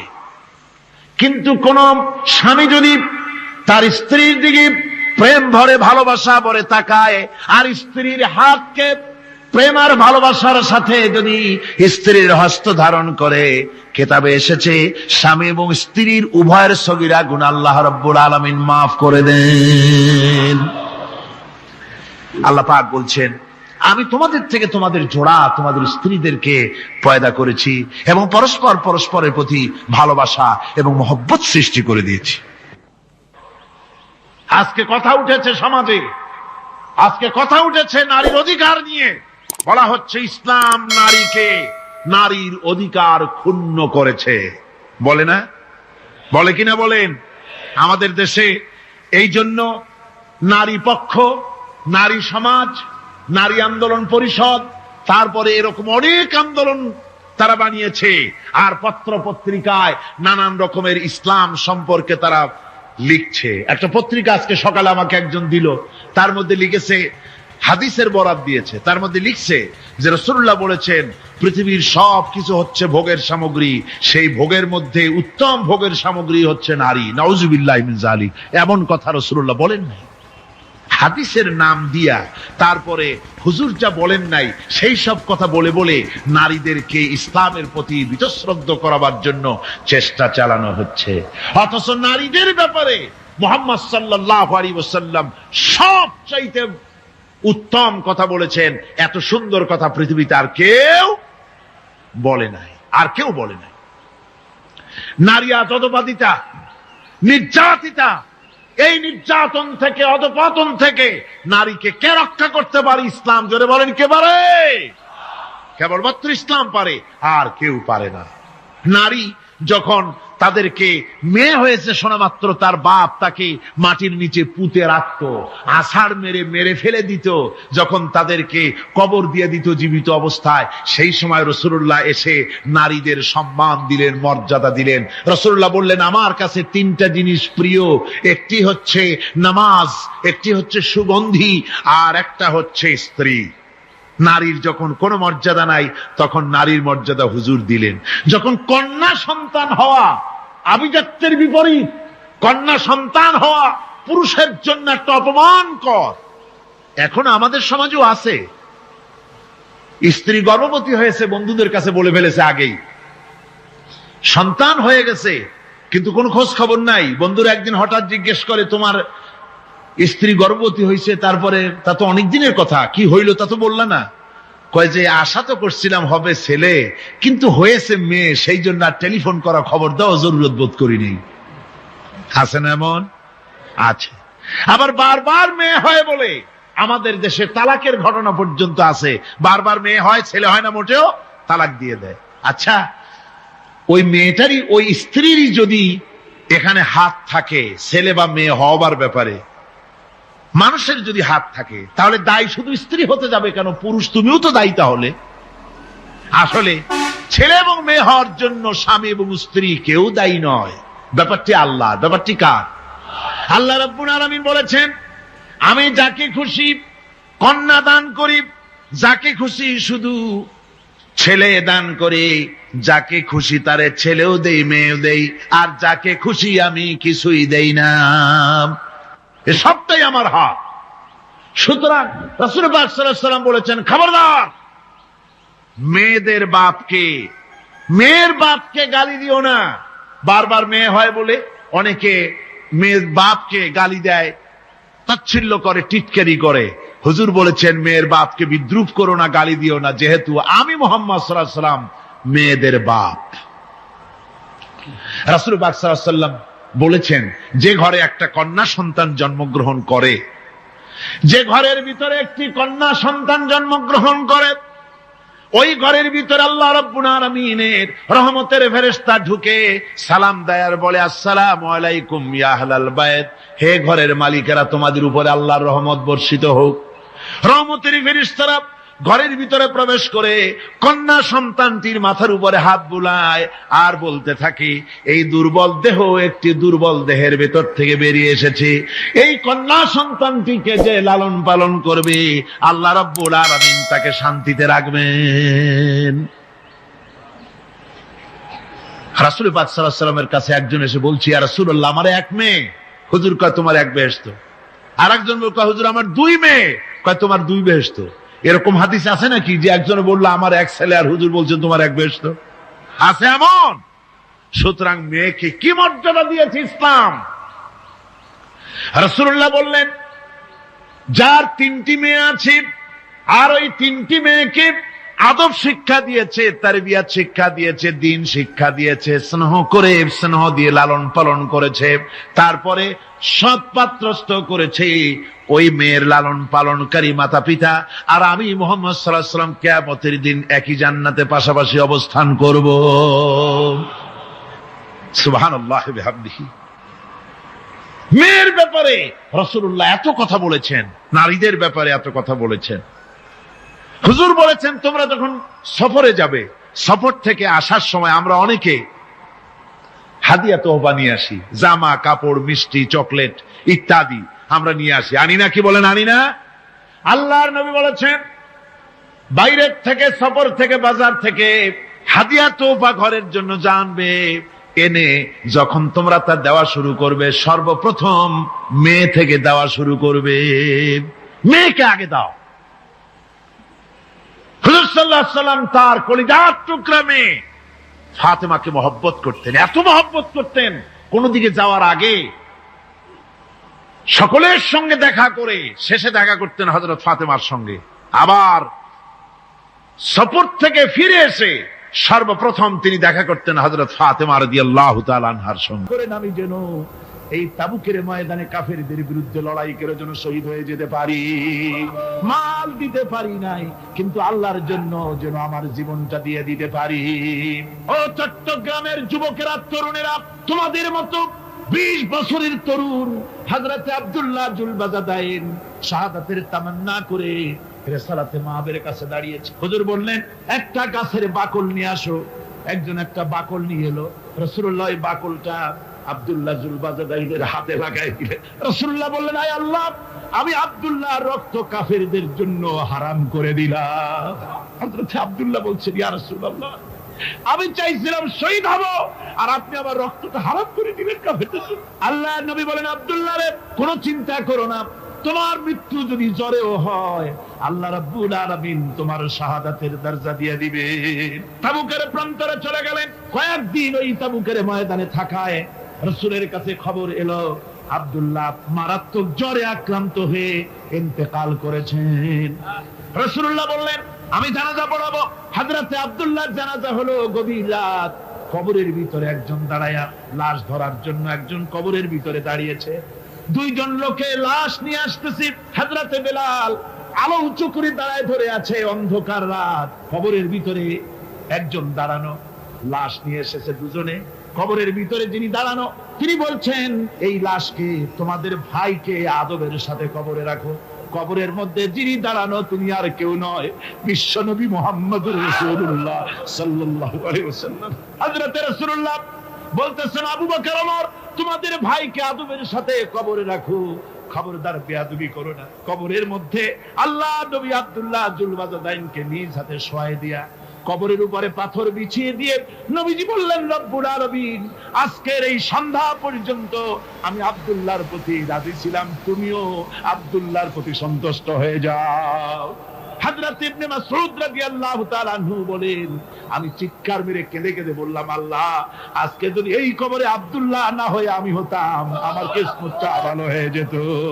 যুবকেরা, ও তরুণ মুসলমানেরা, তোমরাই রক্ত দিয়ে ইসলাম কায়েম করেছো। কে কায়েম করেছে ইসলাম? মুসলিম তরুণেরা, মুসলিম যুবকেরা। তোমাদের অবদান সব চাইতে বেশি। আজ মুসলমান যুবকদের চরিত্ররাই মদ, জুয়া, জিনা, ব্যভিচার করে করে সর্বনাশ করে দেওয়া হলো। সরকারি ভাবে, বেসরকারি ভাবে, বিভিন্ন ভাবে যুবকদেরকে মিসগাইড করার জন্য মদ দেওয়া হয়, টাকা দেওয়া হয়, অস্ত্র দেওয়া হয়, সব দিয়ে যুবকদের চরিত্র নষ্ট করা হচ্ছে। অথচ যুবক হচ্ছে একটা জাতির মেরুদণ্ড। জাতির কি মেরুদণ্ড? এই মেরুদণ্ডকে ঘুরে ধরেছে, এই মেরুদণ্ড নষ্ট করার ব্যবস্থা করা হয়েছে। আমার মুসলমান ভাইয়েরা, হাদিস থেকে শোনো, বদরের প্রান্তরে যুদ্ধ হবে। রাসূলুল্লাহ সাহাবায়ে কিরামদেরকে রেডি করেছেন, কিন্তু এই যুদ্ধটা বড় মারাত্মক। এই জিহাদ বড় মারাত্মক। জিহাদ হবে, চাচার বিরুদ্ধে ভাতিজা জিহাদ করবে, বাপের বিরুদ্ধে সন্তান অস্ত্র ধারণ করবে, ভাইয়ের বিরুদ্ধে ভাই অস্ত্র ধারণ করবে। কোন জায়গা? বদর। কোন জায়গায়? বদর। মক্কা থেকে যারা আসতেছে সব চাচা, ভাই, মামু, খালু, এরা আপন আপন লোকেরা আপন লোকের বিরুদ্ধে অস্ত্র ধারণ করবে। এটা কি সহজ? কোন এটা কি সহজ? রাসূলুল্লাহ যুদ্ধের কথা মানুষকে বুঝাচ্ছেন, একটু ইতস্তত করে। হযরত রাসূল পাক সাল্লাল্লাহু আলাইহি ওয়াসাল্লাম যুদ্ধের কথা সাহাবায়ে কিরামদের সামনে পেশ করতেছেন আর একটু ইতস্তত করতেছেন। এই কঠিন যুদ্ধে সাহাবীরা কিভাবে মেনে নেবে? রাসূলের মনের অবস্থা বুঝতে পেরে হযরত মিকদাদ রাদিয়াল্লাহু তাআলা আনহু, বর্ষিয়ান সাহাবী, তিনি দাঁড়ায় গেলেন। তিনি দাঁড়ায় বলছেন, ইমদি বিনা ইয়া রাসূলুল্লাহ হাইসু মা তাশা।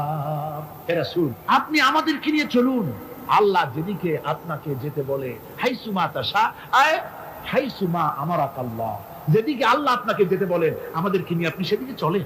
ইন্না লা নাকুলু লাকা কামা ক্বালা বানু ইসরাঈল লিমূসা আলাইহিস সালাম, ইযহাব আনতা ওয়া রাব্বুকা ফাকাতিলা ইন্না হাহুনা কাঈদুন। আমরা মুসা আলাইহিস সালামের উম্মতের মতো বলবো না যে, হে মুসা, তুমি আর জিবরাইল আর তোমার আল্লাহ যুদ্ধ করো, আমরা ঘরে বসে আরাম করি। এই কথা আমরা বলবো না হুজুর। বল ইযহাব আনতা ওয়া রাব্বুকা ফাকাতিলা ইন্না মাআকুমা মুকাতিলুন। হে রাসূল, বরং আমরা বলবো আপনি যুদ্ধ করুন, আপনি আমাদের নিয়ে চলুন, আমরা লড়বো আপনার সাথে কাফেরদের বিরুদ্ধে। ততক্ষণ পর্যন্ত লড়বো মা দামাত আইনুম মিন্না তাতাররাফ।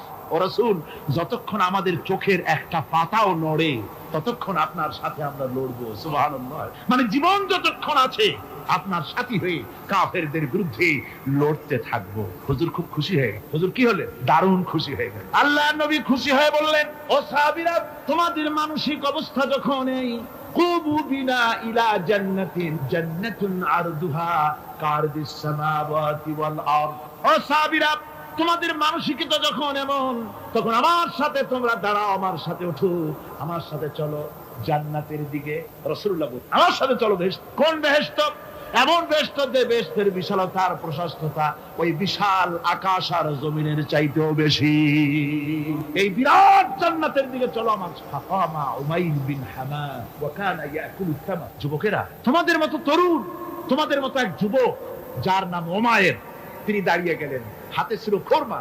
খোরমা খাত দেখেন, বক্তৃতা হয়, মাঠে ওয়াজ নসিহত হয়, আর যুবকেরা দাঁড়ায় দাঁড়ায় বাদাম হয় না। ওই সাহাবী ওই সময় তো বাদাম টাদাম হয়তো পায় না, খোরমা খাত, খোরমা চাবাচ্ছে, বিচি ফালাই দিতেছে, আর এইভাবে খাচ্ছে আর হুজুরের কথা। হুজুরের কথা শুনে উমাইর বলছেন, বাহ বাহ, এটা একটা আঞ্চলিক শব্দ। এর অর্থ হচ্ছে আয়মা আযমাহু ওয়া মা আহসানাহু। হে রাসূল, আপনি কত সুন্দর কথা বললেন, আপনি কি বিশাল কথা বলেছেন, কত বড় কথা বলেছেন। জিহাদ করলে, জান দিলে এমন বেহেশত পাবো, জান্নাতুন আরদুহা কারদিস সামাওয়াতি ওয়াল আরদ, যে বেহেশতটা হবে ওই বিশাল আকাশের চাইতে এমন বেহেশত পাবো। ওয়াল্লাহি লাউ কুনতু হাইয়ান হাত্তা আকুলাহু ইন্নাহা লাহায়াতুন তাবি। আল্লাহর কসম, আমি যদি হাতের সবগুলি খোরমা খেতে যাই তাহলে তো অনেক সময় লাগবে, বেহেশতে যেতে দেরি হয়ে যাবে, অনেক দেরি হয়ে যাবে বেহেশতে যেতে। ফারামা বিহিন্না, হাতের সবগুলি খোরমা তিনি ফেলে দিন। ও যুবকেরা, হযরত ওমর তোমার মতো যুবক খোরমা খাওয়া সহ্য করলেন না আল্লাহর জান্নাতে যাওয়ার লোভে।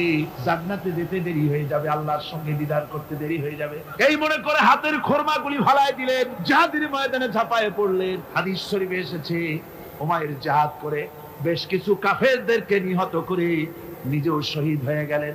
রাসূলুল্লাহ বদরের শাহাদাতের জানাজা করার সময় একজন সাহাবী বলে দিলেন, হুজুর, এই সেই উমাইর, আপনি যখন বেহেশতের কথা বলছিলেন, খোরমাগুলি খাওয়ার তর সহ্য হয় নাই বেহেশতে যাওয়ার জন্য, এই সেই উমাইর।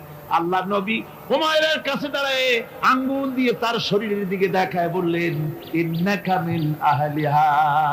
ও যুবক, যেই বেহেশতের জন্য খোরমা খাওয়ার সময় তুমি পাও নাই, আমি নবী সাক্ষী দিচ্ছি তুমি অবশ্যই সেই বেহেশতের অধিবাসী, ওই বেহেশত তোমার জন্য। সুবহানাল্লাহ। আমার ভাইরা, কিয়ামতের দিন এই জান্নাত আল্লাহ রাব্বুল আলামিন দান করবেন ওই সব লোকদের জন্য যারা জান দিবে, মাল দিবে, রক্ত দিবে আল্লাহ দ্বীনের জন্য। কিসের জন্য? আল্লাহ দ্বীন কায়েমের জন্য। যারা জান মাল ওয়াকফ করে দেবে, জীবনকে উৎসর্গ করে দেবে, তাদের জন্য আল্লাহ পাক এই বিরাট নিয়ামত রেখেছেন।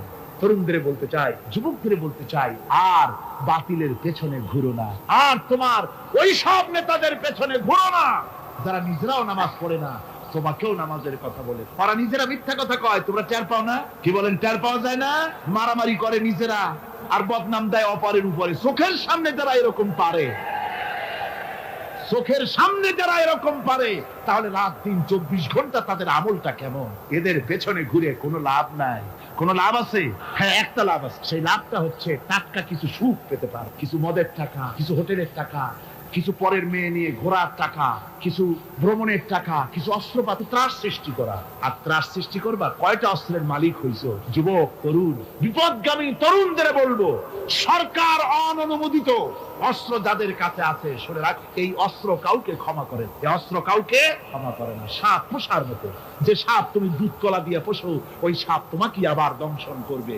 ওঝা মরে না মরে না, সাপ খেলা যারা দেখায় তারা মরে কিনা, ওই সাপেই তাকে কাটে। সুতরাং গভর্নমেন্ট অনুমোদিত অস্ত্র তোমার কাছে, পাইপ গান, রিভলভার, স্টেন গান, এলএমজি, আদমজি, কত রকমের অস্ত্রপাতি যুবকদের কাছে। ঘুম নাই, সারা রাত অস্ত্র থাকে কাছে, আর কি কি লাল পানি খাইয়া চোখ জুড়ে থাকে এত বড় বড়, দেখলেও ভয় করে। মাথায় ভাল্লুকের মতো মানুষ মারো, তোমরা মানুষ মারো। আহা, যারে মারলা একটুখানি হিউম্যান বিবেক দিয়ে চিন্তা করো, যাকে মেরেছ ওই রাত্রে তার বাড়ির কাছে যাও, ওই রাত্রে গোপনে তার বাড়ির কাছে গিয়ে দেখো তার মা কিভাবে তার সন্তানের জন্য কাঁদতেছে, মায়ের কোলটা খালি হয়েছে বলে কিভাবে কাঁদতেছে, তার বাবা কিভাবে কাঁদতেছে, তার বউ থাকলে কিভাবে ছটফট করতেছে, তার কলিজার টুকরা সন্তান থাকলে কিভাবে আব্বা আব্বা বলে কাঁদতেছে। যারে গুলি করে মেরেছো একবার বাড়ির কাছে গিয়ে কান পাচা শোনো। মনে রাখো যুবক, সন্ত্রাসীরা শুনে রাখো, অস্ত্র দিয়া মানুষকে যারা মেরেছো, আল্লাহর কসম করে বলি যেভাবে মেরেছো ওইভাবে তোমাকেও নিহত হতে হবে, কোনো সন্দেহ নাই। বাড়িতে গিয়ে ডায়েরিতে লিখে রাখো আমার কথা। থামুন, বাড়িতে গিয়ে ডায়েরিতে লিখে রাখো, ডায়েরিতে লিখে রাখো, যদি তুমি কাউকে হত্যা করে তার বউকে যদি বিধবা বানায় থাকো, তোমার বউ বিধবা হবেই। তুমি যদি কারো ছেলেকে এতিম বানায় থাকো, তোমার ছেলেকে আল্লাহ এতিম বানায় রাস্তায় ভিক্ষা করায় ছাড়বে। তুমি যদি কারো বাপকে মাকে কাঁদায় থাকো, আল্লাহ রাব্বুল আলামিন তোমার মা বাপকে কাঁদাবে। তুমি যদি বেয়নটের খোঁচা দিয়া, ড্যাগারের খোঁচা দিয়া একটা মানুষকে যদি বুক ফেলে থাকো, তোমার বুকটা ঝাঁঝরা করে দেওয়ার মতো অস্ত্র আল্লাহ তৈরি করে রেখেছে। বিশ্বাস করো, বিশ্বাস করো।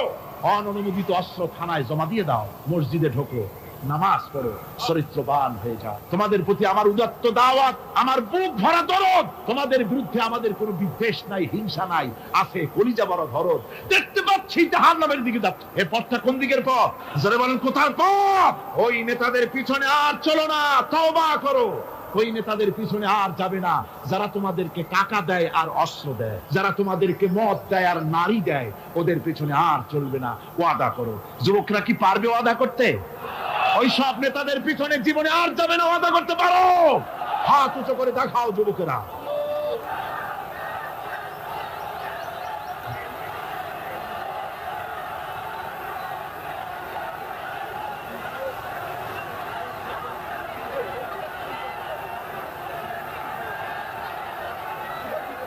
আমার মুসলমান ভাইরা, আমি তো দাঁড়াতে বলি নাই। জি জি জি জি জি জি বসেন বসেন। যে বুঝতে পেরেছি কালকের টেকনিক অবলম্বন করেছেন আপনারা আর কি। এই সুযোগে একটু কোমরটা সোজা করে নিলেন। বুঝতে পেরেছি, আমরা কিছু মাইন্ড করিনি। এখন বসেন, বসেন, তাড়াতাড়ি বসে যান। কথা আমার অনেক, সময় কম, না তাড়াতাড়ি শেষ করব। বসেন। আপনারা না বসতে তো কথা বলতে পারবো না, বসতে হবে। অত্যন্ত জরুরি জরুরি কথা আছে, সে কথাগুলি আমাদের শুনতে হবে। যেহেতু এই মাহফিলের পর আবার আপনাদের সামনে কথা বলতে পারবো, এর কোনো গ্যারান্টি নাই। আছে নাকি কোনো গ্যারান্টি? নাই। সুতরাং বসতে হবে, কেউ দাঁড়াবে না। জোরে সোরে জিকির করেন, লা ইলাহা ইল্লাল্লাহ, লা ইলাহা। আমার ভাইরা, আজকের মাহফিলের সবচেয়ে বড় আকর্ষণ আখিরি মুনাজাত, ঠিক না? কোরআনে কারীমের মাহফিলের মুনাজাত অবশ্যই কবুল হবে ইনশাআল্লাহ। এত মানুষের দোয়া আল্লাহ ফিরাতে পারেন না। তার নাম রহমান, তার নাম রহিম, তার নাম গফুর, তার নাম গফফার। বান্দার দোয়া কবুল করাই তো তার কাজ। সুতরাং নড়াচড়া আদৌ করবেন না, যার যার জায়গায় বসে থাকুন। না বসলে আপনারা যদি হাঁটেন, মাঝে মধ্যে দাঁড়ান, এটা খুবই বিরক্তির উদ্রেক করবে। ভাইয়েরা, আমি সকলকে সেজন্য বলতে চাই যে আমরা আল্লাহর দ্বীন প্রতিষ্ঠার জন্য এই জিহাদের কথা যে আল্লাহ বলছেন, এই জিহাদের জন্য আমরা জান মাল সব কিছুকে উৎসর্গ করতে চাই। আল্লাহ যেন কবুল করেন, সবাই বলেন আমিন। আনন্দ, আরাম আর বিলাসিতায় আমরা আমাদের জীবনকে ভাসায় দিয়ে, যার কারণে আমাদের জিল্লতি। এ মুসলমানদের উরুজ, এ মুসলমানদের তারাক্কি কিভাবে আসে শুনুন। বিশ্ব কবির ভাষা, বিশ্ব কবি আল্লামা ইকবাল रहमतुल्लाह अलैहि বলেছেন, আ তুঝে বাতাও তকদীরে উমম क्या है, आ तुझे बताओ तकदीरे उमम क्या है, शमशीर उसना अव्वल ताऊस और बाबाखीर।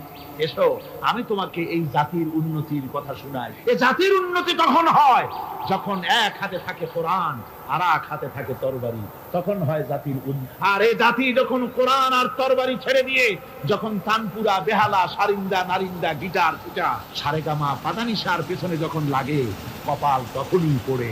কপাল পড়ে কখন? তখনই পড়ে। আজ আমাদের টেলিভিশন, আমাদের রেডিও, আমাদের সংস্কৃতি সব সারেগামার সংস্কৃতি। কিসের সংস্কৃতি?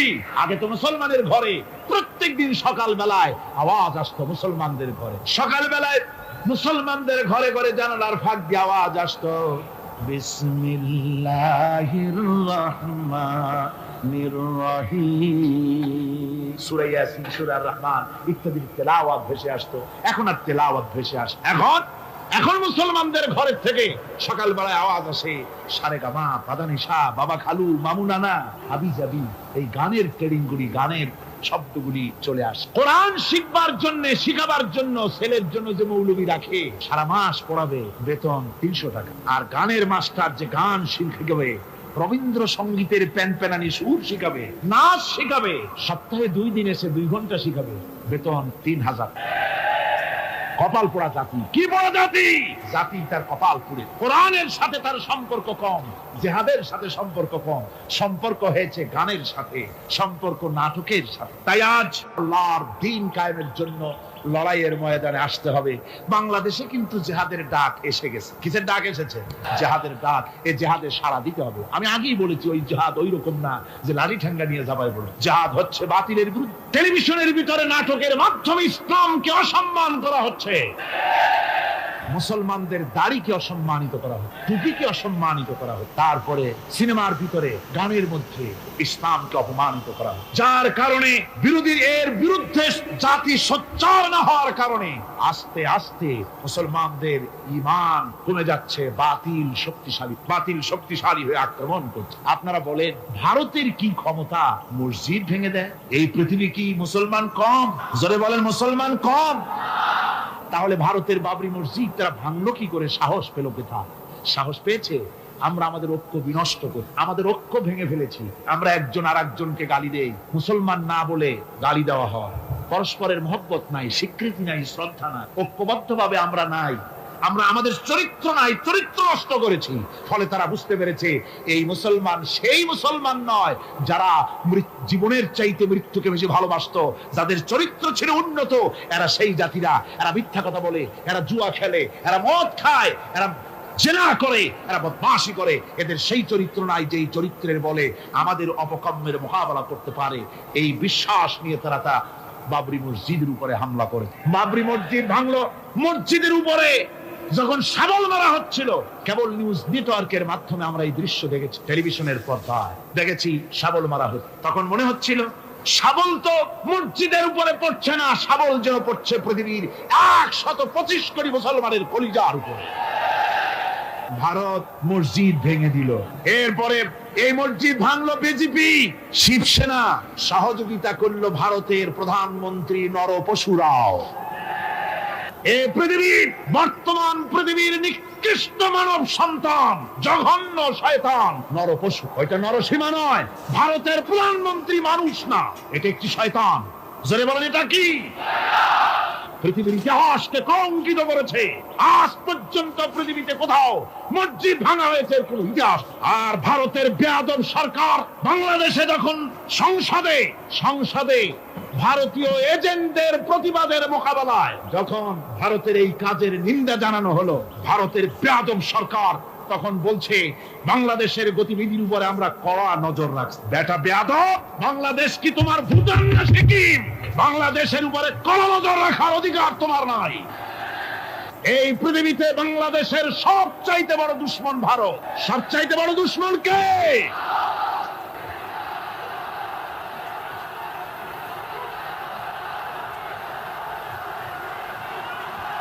আমার মুসলমান ভাইয়েরা, ভারতের জনগণের সাথে আমাদের কোনো বিদ্বেষ নাই, ভারতের জনগণের সাথে আমাদের কোনো শত্রুতা নাই, ঠিক কিনা?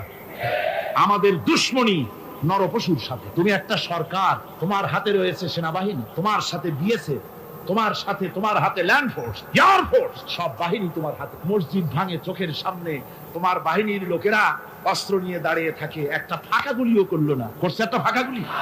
মুসলমানেরা প্রতিবাদ করলো। সেই প্রতিবাদের মুখে মুসলমানদেরকে গুলি করে মারা হলো। কারফিউ দিয়ে পুলিশেরা মুসলমানদের ঘরে ঢুকে মুসলমানদেরকে বের করে এনে বেয়নেট চার্জ করে শহীদ করে। দিল্লি, মিরাট, দিল্লিতে, মিরাটে, কলকাতায়, বোম্বে, মাদ্রাস, গোটা ভারতে সাম্প্রদায়িক দাঙ্গা দিয়ে ডুবিয়ে ফেলে। মুসলমানেরা আজকে তার সেখানে এতিম অবস্থায় পড়ে আছে। একটা সরকার এই দৃশ্য দেখতে পারে? মানুষের কোনো মর্যাদা তোমার কাছে নাই। আরো বাংলাদেশের উপরে কড়া নজর রাখবা। 1971-এর বাংলাদেশ এখন না, 93 বাংলাদেশ। তোমার গোলামেরা দেশ শাসন করে না, এদেশে 11.5 কোটি মুসলমান বাস করে। আমরা ভারতকে দেখিয়ে দেব ইনশাআল্লাহ, জিহাদের প্রেরণা নিয়ে যদি প্রয়োজন হয় বাংলাদেশের যুদ্ধ যদি করা লাগে ভারতের সাথে, আর যুদ্ধ করা লাগবে। রাসূলুল্লাহর ওয়াদা আছে। কার ওয়াদা? নাসাই শরীফ, ইবনে মাজাহ, এই সাহাসেত্তার দুটি হাদিসের মধ্যে হযরত আবী হুরায়রা রাদিয়াল্লাহু তাআলা আনহু বর্ণিত হাদিস রয়েছে। বলেছেন, দুই শ্রেণীর লোক কিয়ামতের দিন জাহান্নাম থেকে মুক্ত হয়ে যাবে। এক শ্রেণী হচ্ছে যারা ঈসা আলাইহিস সালামের সাথে সাথী হয়ে যারা লড়বে আর শহীদ হবে, কিয়ামতে তারা জান্নাতে যাবে, জাহান্নাম থেকে মুক্ত। আর দ্বিতীয় শ্রেণী, ভারতের সঙ্গে একটা যুদ্ধ হবে, রাসূল বলেছে হিন্দুস্তানের সঙ্গে একটা লড়াই হবে। ওই লড়াইয়ে যারা শহীদ হবে, রাসূলুল্লাহ বলেছেন কিয়ামতের দিন জাহান্নাম থেকে আল্লাহ মুক্ত করে দিবেন। সেই লড়াই ভারতের সাথে আমাদের হবে। ওই লড়াই যেদিন বাঁধবে, বাংলাদেশের সেনাবাহিনী, air force, land force, police শুধু এরাই যুদ্ধ করবে না, বাংলাদেশের 12 কোটি তৌহিদি জনতা শহীদ তিতুমীরের বাস হাতে নিয়ে ভারতকে পিটিয়ে ঠান্ডা করবে ইনশাআল্লাহ।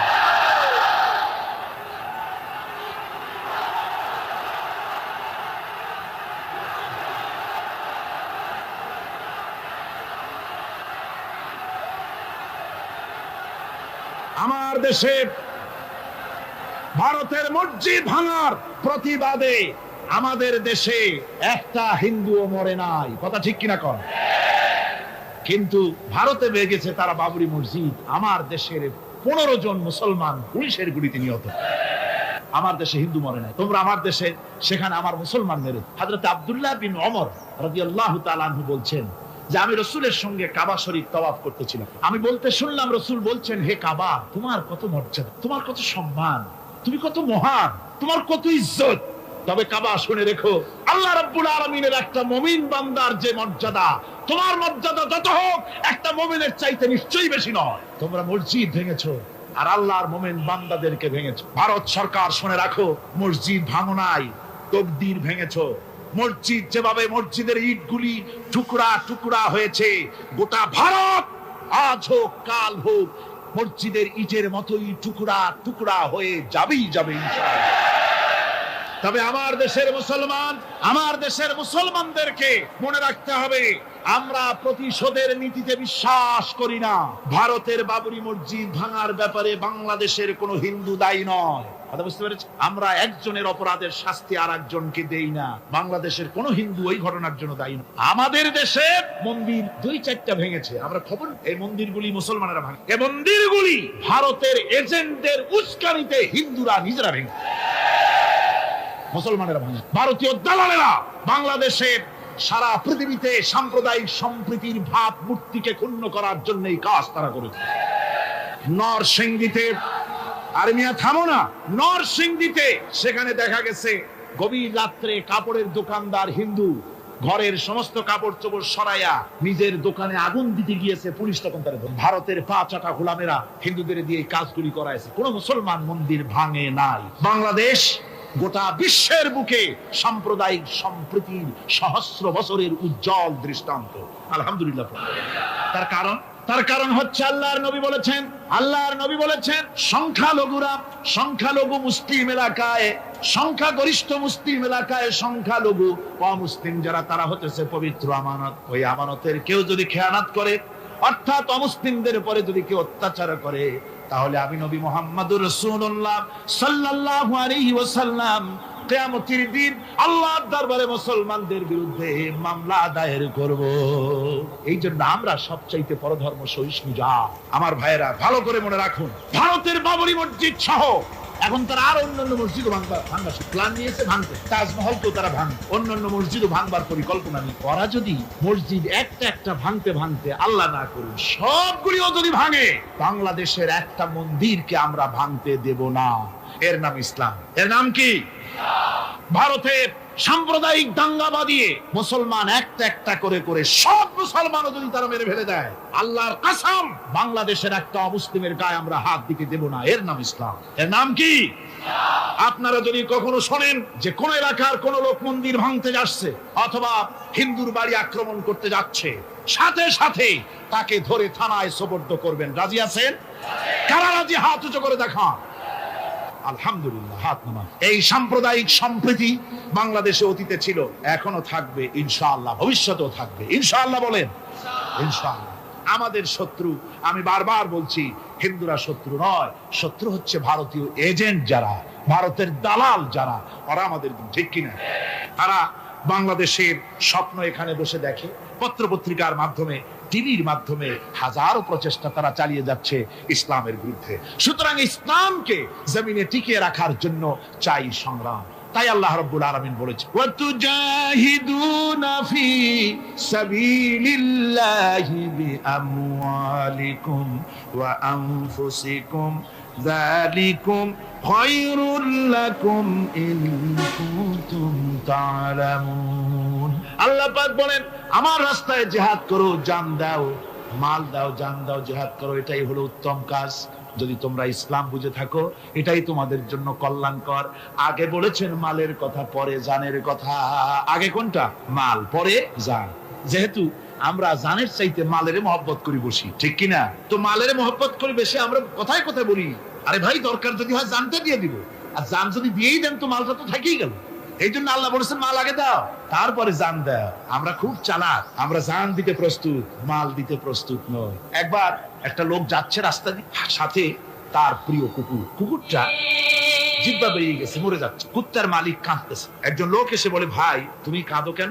কয় যে আমার এই কুত্তাটা খুব প্রিয় কুকুর, কুকুরটা মরে যাচ্ছে তাই কাঁদ। কুকুর মরে কেন? কয় কুকুরটা মরতেছে 3 দিন ধরে আমি কোনো খাবার তাকে দিতে পারি না, সেই জন্য কুকুরটা মরে। আচ্ছা হোক, তবু তো আল্লাহর সৃষ্ট এক প্রাণী, কি খেতে দেওয়া যায়? এদিক ওদিক তাকায় দেখে কুকুরের মালিকের কাছেই রয়েছে একটা পোটলা। কয় মিয়া তোমার এই পোটলার মধ্যে কি? কয় পোটলার মধ্যে হালুয়া আর রুটি। তোমার পোটলার মধ্যে হালুয়া আছে, রুটি আছে। কুত্তা মরে ক্ষুধার জ্বালায় তুমি সেটি কান্দো, ওর থেকে এক টুকরো রুটি দিলেই তো কুত্তা বাঁচে। কুত্তার মালিক বলছে, মিয়া সাহেব ওই সব ফতো আমার শুনেন, এগুলো আমি খুব জানি। রুটি আর হালুয়া দিলেই তো আমার পয়সা খরচ হবে, ওর দরদে যে কান্দতেছি এর জন্য তার পয়সা খরচ হচ্ছেন। আমাদের অবস্থা কিন্তু তাই হয়ে, ইসলাম বিদায় হয়ে যায়, যাক না, কিন্তু আমি কাঁদবো, পয়সা দিব না। রাসূলের করুণ ঘটনাগুলি শুনে চোখের পানি ফেলবো, কিন্তু এই করুণ ঘটনা কেন ঘটলো সেই ময়দানে আমরা পা ফেলবো না। এরকম একটা অ্যাটিটিউড, এ ধরনের একটা মেন্টালিটি আমাদের মধ্যে গ্রো করেছে, ঠিক কিনা? কর আমার ভাইয়েরা, মাল দিতে হবে, জান দিতে হবে, সবকিছুকে উৎসর্গ করে দিতে হবে আল্লাহর দ্বীন প্রতিষ্ঠার জন্য। যার পয়সা আছে, পয়সা দিয়ে কি করবেন যদি আল্লাহর দ্বীন এ জমিনে কায়েম না হয়? আল্লাহর দ্বীন কায়েম না হলে অসত্য, বদমাশি, শয়তানি, সব রকমের অন্যায় কাজ দিয়ে ভরে যাবে দেশ, ক্রমান্বয়ে অশান্তির দিকে যাবে। শান্তি আসবে কেবলমাত্র ইসলাম প্রতিষ্ঠা হলে পরে। আমাদের অবস্থা হলো যে আমরা ওই কুফাবাসীদের মতো, তাদের মতো কুফাবাসীদের মতো। কুফাবাসীরা হযরত ইমাম হোসেনের জন্য দারুণ ভাবে কেঁদেছে, ঠিক কিনা? কুফাবাসীরা ইমাম হোসেনকে দাওয়াত দিছিল। কারা? কুফাবাসীরা। অনেকগুলি চিঠি তারা লিখছে। কুফাবাসীরা ইমাম হোসেনকে ভালোবাসতো, দাওয়াত দিয়েছে, তার জন্য কেঁদেছে। কিন্তু কুফাবাসীদের চোখের পানিটা ছিল ইমাম হুসাইনের জন্য, আর অস্ত্র, টাকা পয়সা সবটা ছিল এজিদের। কুফাবাসীদের মতো অবস্থায় আমাদের হয়েছে। কুফাবাসীদের হযরত ইমাম হুসাইনের জন্য তারা শুধু চোখের পানি ফেলেছে, আর টাকা পয়সা, অস্ত্রপাতি যা ছিল সব ছিল তাদের এজিদের জন্য। আমাদের অবস্থাও তাই, আমরা ইসলামের জন্য শুধু চোখের পানি ফেলি, আর যখন ভোট দেই তখন ইসলাম যারা চায় না তাদেরকেই ভোট দেই, ঠিক কিনা?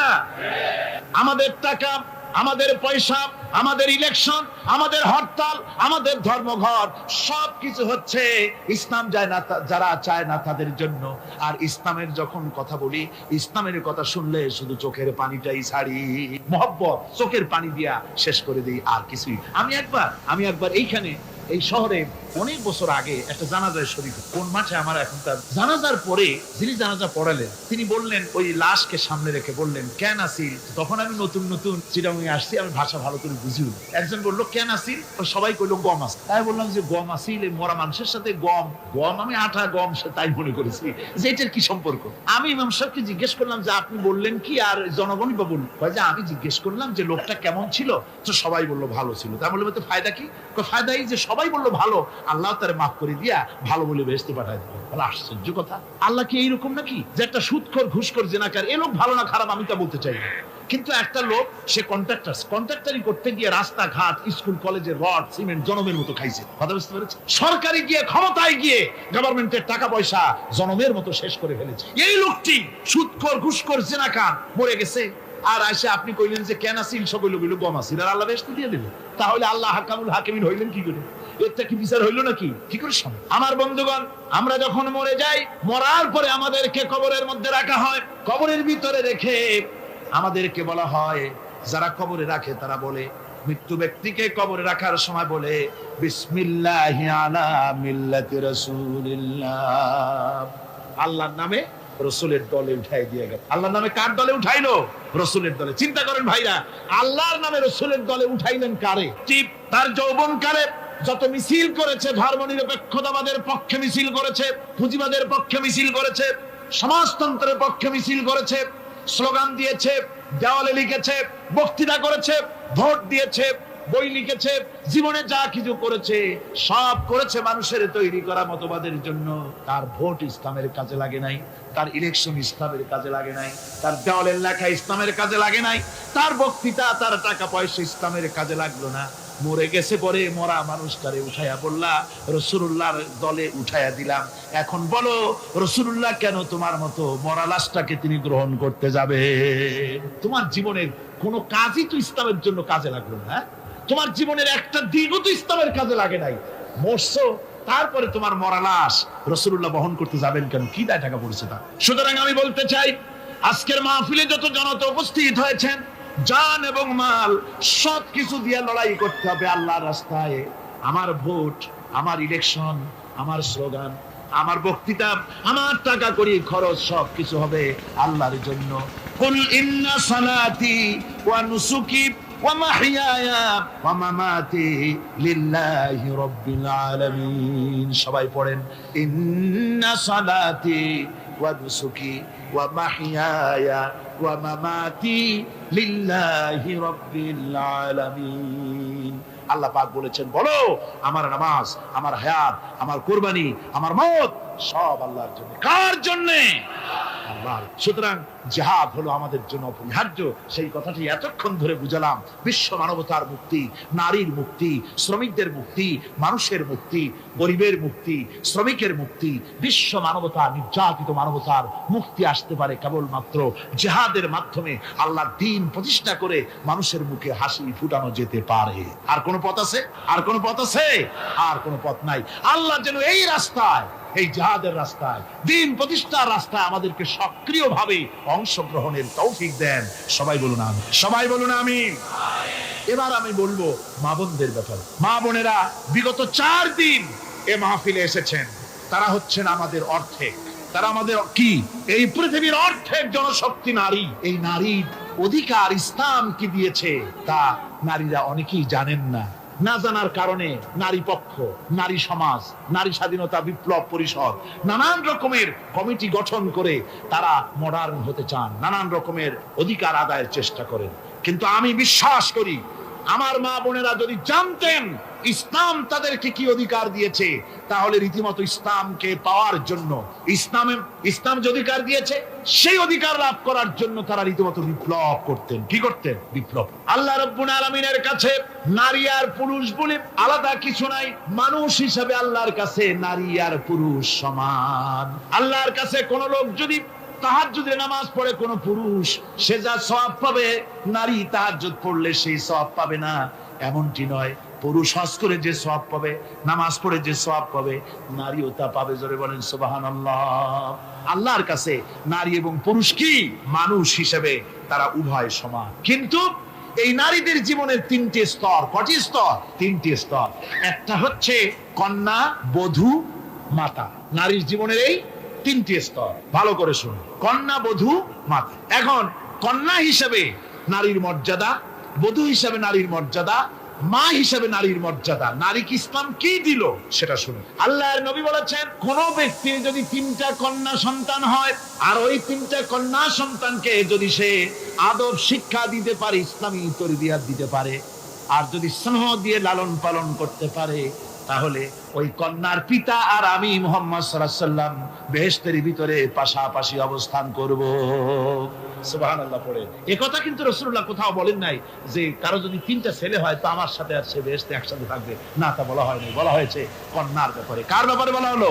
ভালো করে শুনুন। রাসূলুল্লাহ বলছেন, কোন ঘরে যখন একটি সন্তান, একটি কন্যা সন্তান জন্মগ্রহণ করে, তখন একজন ফেরেশতা সেই ঘরে ঢোকে, একজন রহমতের ফেরেশতা আসে। ওই রহমতের ফেরেশতা ঘরের মধ্যে ঢুকে বলে, আসসালামু আলাইকুম ইয়া আহলাল বাইত, হে ঘরের মালিকের আল্লাহর রহমত তোমাদের উপরে বর্ষিত হোক। এই কথা বলে ওই ফেরেশতা ঘরের মধ্যে গিয়ে কন্যার মাথার উপরে হাত বুলায় আর বলতে থাকে, এই কন্যা সন্তানটি একটা দুর্বল শরীর থেকে বেরিয়ে এসেছে, এও একটা দুর্বল দেহ, একে যে লালন পালন করবে, দয়া দিবে, স্নেহ দিবে, আল্লাহ রাব্বুল আলামিনের সাহায্য কিয়ামত পর্যন্ত তার সাথে থাকবে। অথচ আমাদের দেশে দেখা যায় মেয়ে হলে অনেকের মুখ কালো হয়ে যায়। বন্ধুরা জিজ্ঞেস করে, মিয়া শুনছিলাম তোমার বোন নাকি বাচ্চা হবে, তা অনেক মাস হয়ে গেল, কোনো খবর টবর তো পাইলাম না। কয় যে ভাই, আশা করছিলাম যা তা হয় নাই, সেই জন্য টেলিফোনও করি নাই। কি হয়েছে? বলে একটা মেয়ে হয়ে। আছে না এরকম কপাল পোড়া? আছে কিনা কন? বারবার মেয়ে হয় বলে স্ত্রীকে তালাক দিয়েছে, এমন ঘটনাও বাংলাদেশে ঘটেছে। বোর যদি বারবার মেয়ে হয়, তাহলে সেজন্য কি স্ত্রী দায়ী? যদি মানুষের জন্য দায়ী হয় মেয়ে বারবার হওয়ার জন্য, তাহলে তুমি স্বামী, তুমি তুলসী দুধের দোয়া তুলসী পাতা হলে কি করে? তুমিও তো দায়ী তার জন্য। আসলে স্বামী স্ত্রী মেয়ে হওয়ার জন্য, ছেলে হওয়ার জন্য কেউ দায়ী। এ কোরআনে কারিমে রব্বুল আলামিন বলেছেন, আমি যাকে খুশি শুধু ছেলে দেই, যাকে খুশি শুধু মেয়ে দেই, যাকে খুশি তাকে ছেলেও দেই, মেয়েও দেই, আবার যাকে খুশি আমি কিছুই দেই না। তা আমার কুদরত। সুতরাং এতে মন কালা করান। নবীজি বলেছেন, কন্যার পিতাদেরকে গালি দিও না। অনেকে টিটকারি করে, বারবার মেয়ে হয় ছেলে একটাও হয় না, সেই জন্য টিটকারি বুটকারি করে। আল্লাহ নবী বলেছেন, মেয়ের পিতাকে গালি দিও না, ঠাট্টা করো না, যেহেতু আমি মুহাম্মদ রাসূলুল্লাহ সাল্লাল্লাহু আলাইহি ওয়াসাল্লাম, আমি মেয়েদের পিতা, আমি নিজে মেয়েদের পিতা, খবরদার মেয়েদের পিতাকে গালি দিও না। রাসূলুল্লাহ বলেছেন, আকাশের নিচে জমিনের উপরে খাদিজার মতো মহিলা আর নাই। সেই হযরতে খাদিজা রাসূলের 4টি মেয়ে পেটে ধারণ করেছিলেন। সুবহানাল্লাহ। মেয়ের প্রতি রাসূলুল্লাহ যথেষ্ট মহব্বত, মেয়েকে খুব ভালোবাসতেন হুজুর সাল্লাল্লাহু আলাইহি ওয়াসাল্লাম। হুজুরের কলিজার টুকরা ছিলেন মা ফাতিমা রাদিয়াল্লাহু তাআলা আনহা। হুজুর যখন কোথাও যেতেন, সকলের শেষে দেখা করতেন ফাতেমার সঙ্গে, আর বিদেশ থেকে সফর করে এসে সকলের আগে দেখা করতেন ফাতেমার সঙ্গে। সুবহানাল্লাহ। রাসূলুল্লাহ আরো বলেছেন, তোমরা যখন বাজারে যাবে বা ব্যবসা করতে যাবে বা বিদেশে যাবে, আসার সময় যে সব হাদিয়া নিয়ে আসো। আমরা যখন বাইরে যাই, বাজারে যাই, কিছু হাদিয়া আনি না? জামা, কাপড়, চকলেট ইত্যাদি আমরা আনি। রাসূলুল্লাহ বলেছেন, হাদিয়াগুলি তোমরা যারা বিদেশে যাও, বাজারে যাও, হাদিয়া আনবে, আর এনে ঘরের মধ্যে ঢুকে তা শুরু করবে মেয়েকে দিয়ে। প্রথমে দেবে মেয়েকে। সুবহানাল্লাহ। মেয়ের মর্যাদা ইসলামে সব চাইতে বেশি। কোন যুগে? যে যুগে মেয়ে হলে পরেই মাটির নিচে ঘিরে রাখতো, আছাড় মেরে মেরে ফেলে দিত। কোন অপরাধে তাদেরকে হত্যা করা হবে হলো আল্লাহ পাক কোরআনে কারীমে, তাদের অপরাধ আর কিছু না, তারা নারী, এই জন্য তাদেরকে মেরে ফেলা হতো। রাসূলুল্লাহ তাদের ইজ্জত দিলেন। সুবহানাল্লাহ।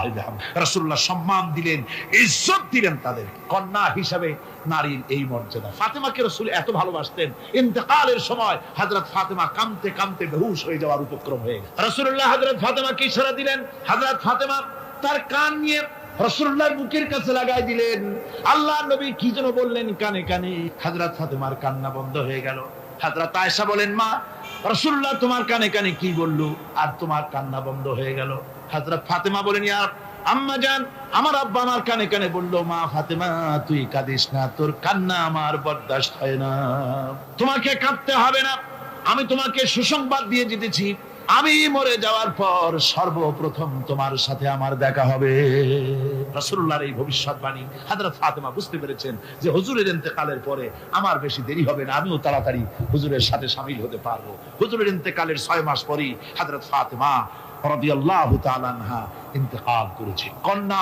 কন্যা হিসেবে নারীর মর্যাদা ইসলাম অনেক অনেক গুণে বাড়িয়ে। এই কন্যা শিশু কৈশোর যৌবন পেরিয়ে যখন যৌবনে তার বিয়ে হয়ে যায়, আল্লাহ রাব্বুল আলামিন তখন বলেন, ওয়া মিন আয়াতিহি আন খালাকা লাকুম মিন আনফুসিকুম আজওয়াজান লিতাসকুনু ইলাইহা ওয়া জাআলা বাইনাকুম মাওয়াদ্দাতান ওয়া রাহমা। আল্লাহ পাক বলেন, আমার নিদর্শনের ভিতরে এটিও একটি নিদর্শন যে আমি তোমাদের থেকে তোমাদের জোড়া তৈরি করেছি, তোমাদের স্ত্রীদেরকে তৈরি করেছি, তোমাদের সাথে তোমাদের স্ত্রীর ভালোবাসা সৃষ্টি করেছি, মহব্বত সৃষ্টি করেছি। এই মহব্বত আমি আল্লাহ তৈরি করেছি। আর যখন বুড়ো হয়ে যায় মানুষ, স্বামী স্ত্রী যখন বুড়ার বুড়ি হয়, তখন আর ভালোবাসা থাকে না, তখন ওই ভালোবাসা সহৃদয়তার করুণায় আমি আল্লাহ পরিণত করে দেই। বুড়ার জন্য তখন বুড়ি ছাড়া আর উপায় নাই, বুড়িরও আর বুড়া ছাড়া উপায় নাই।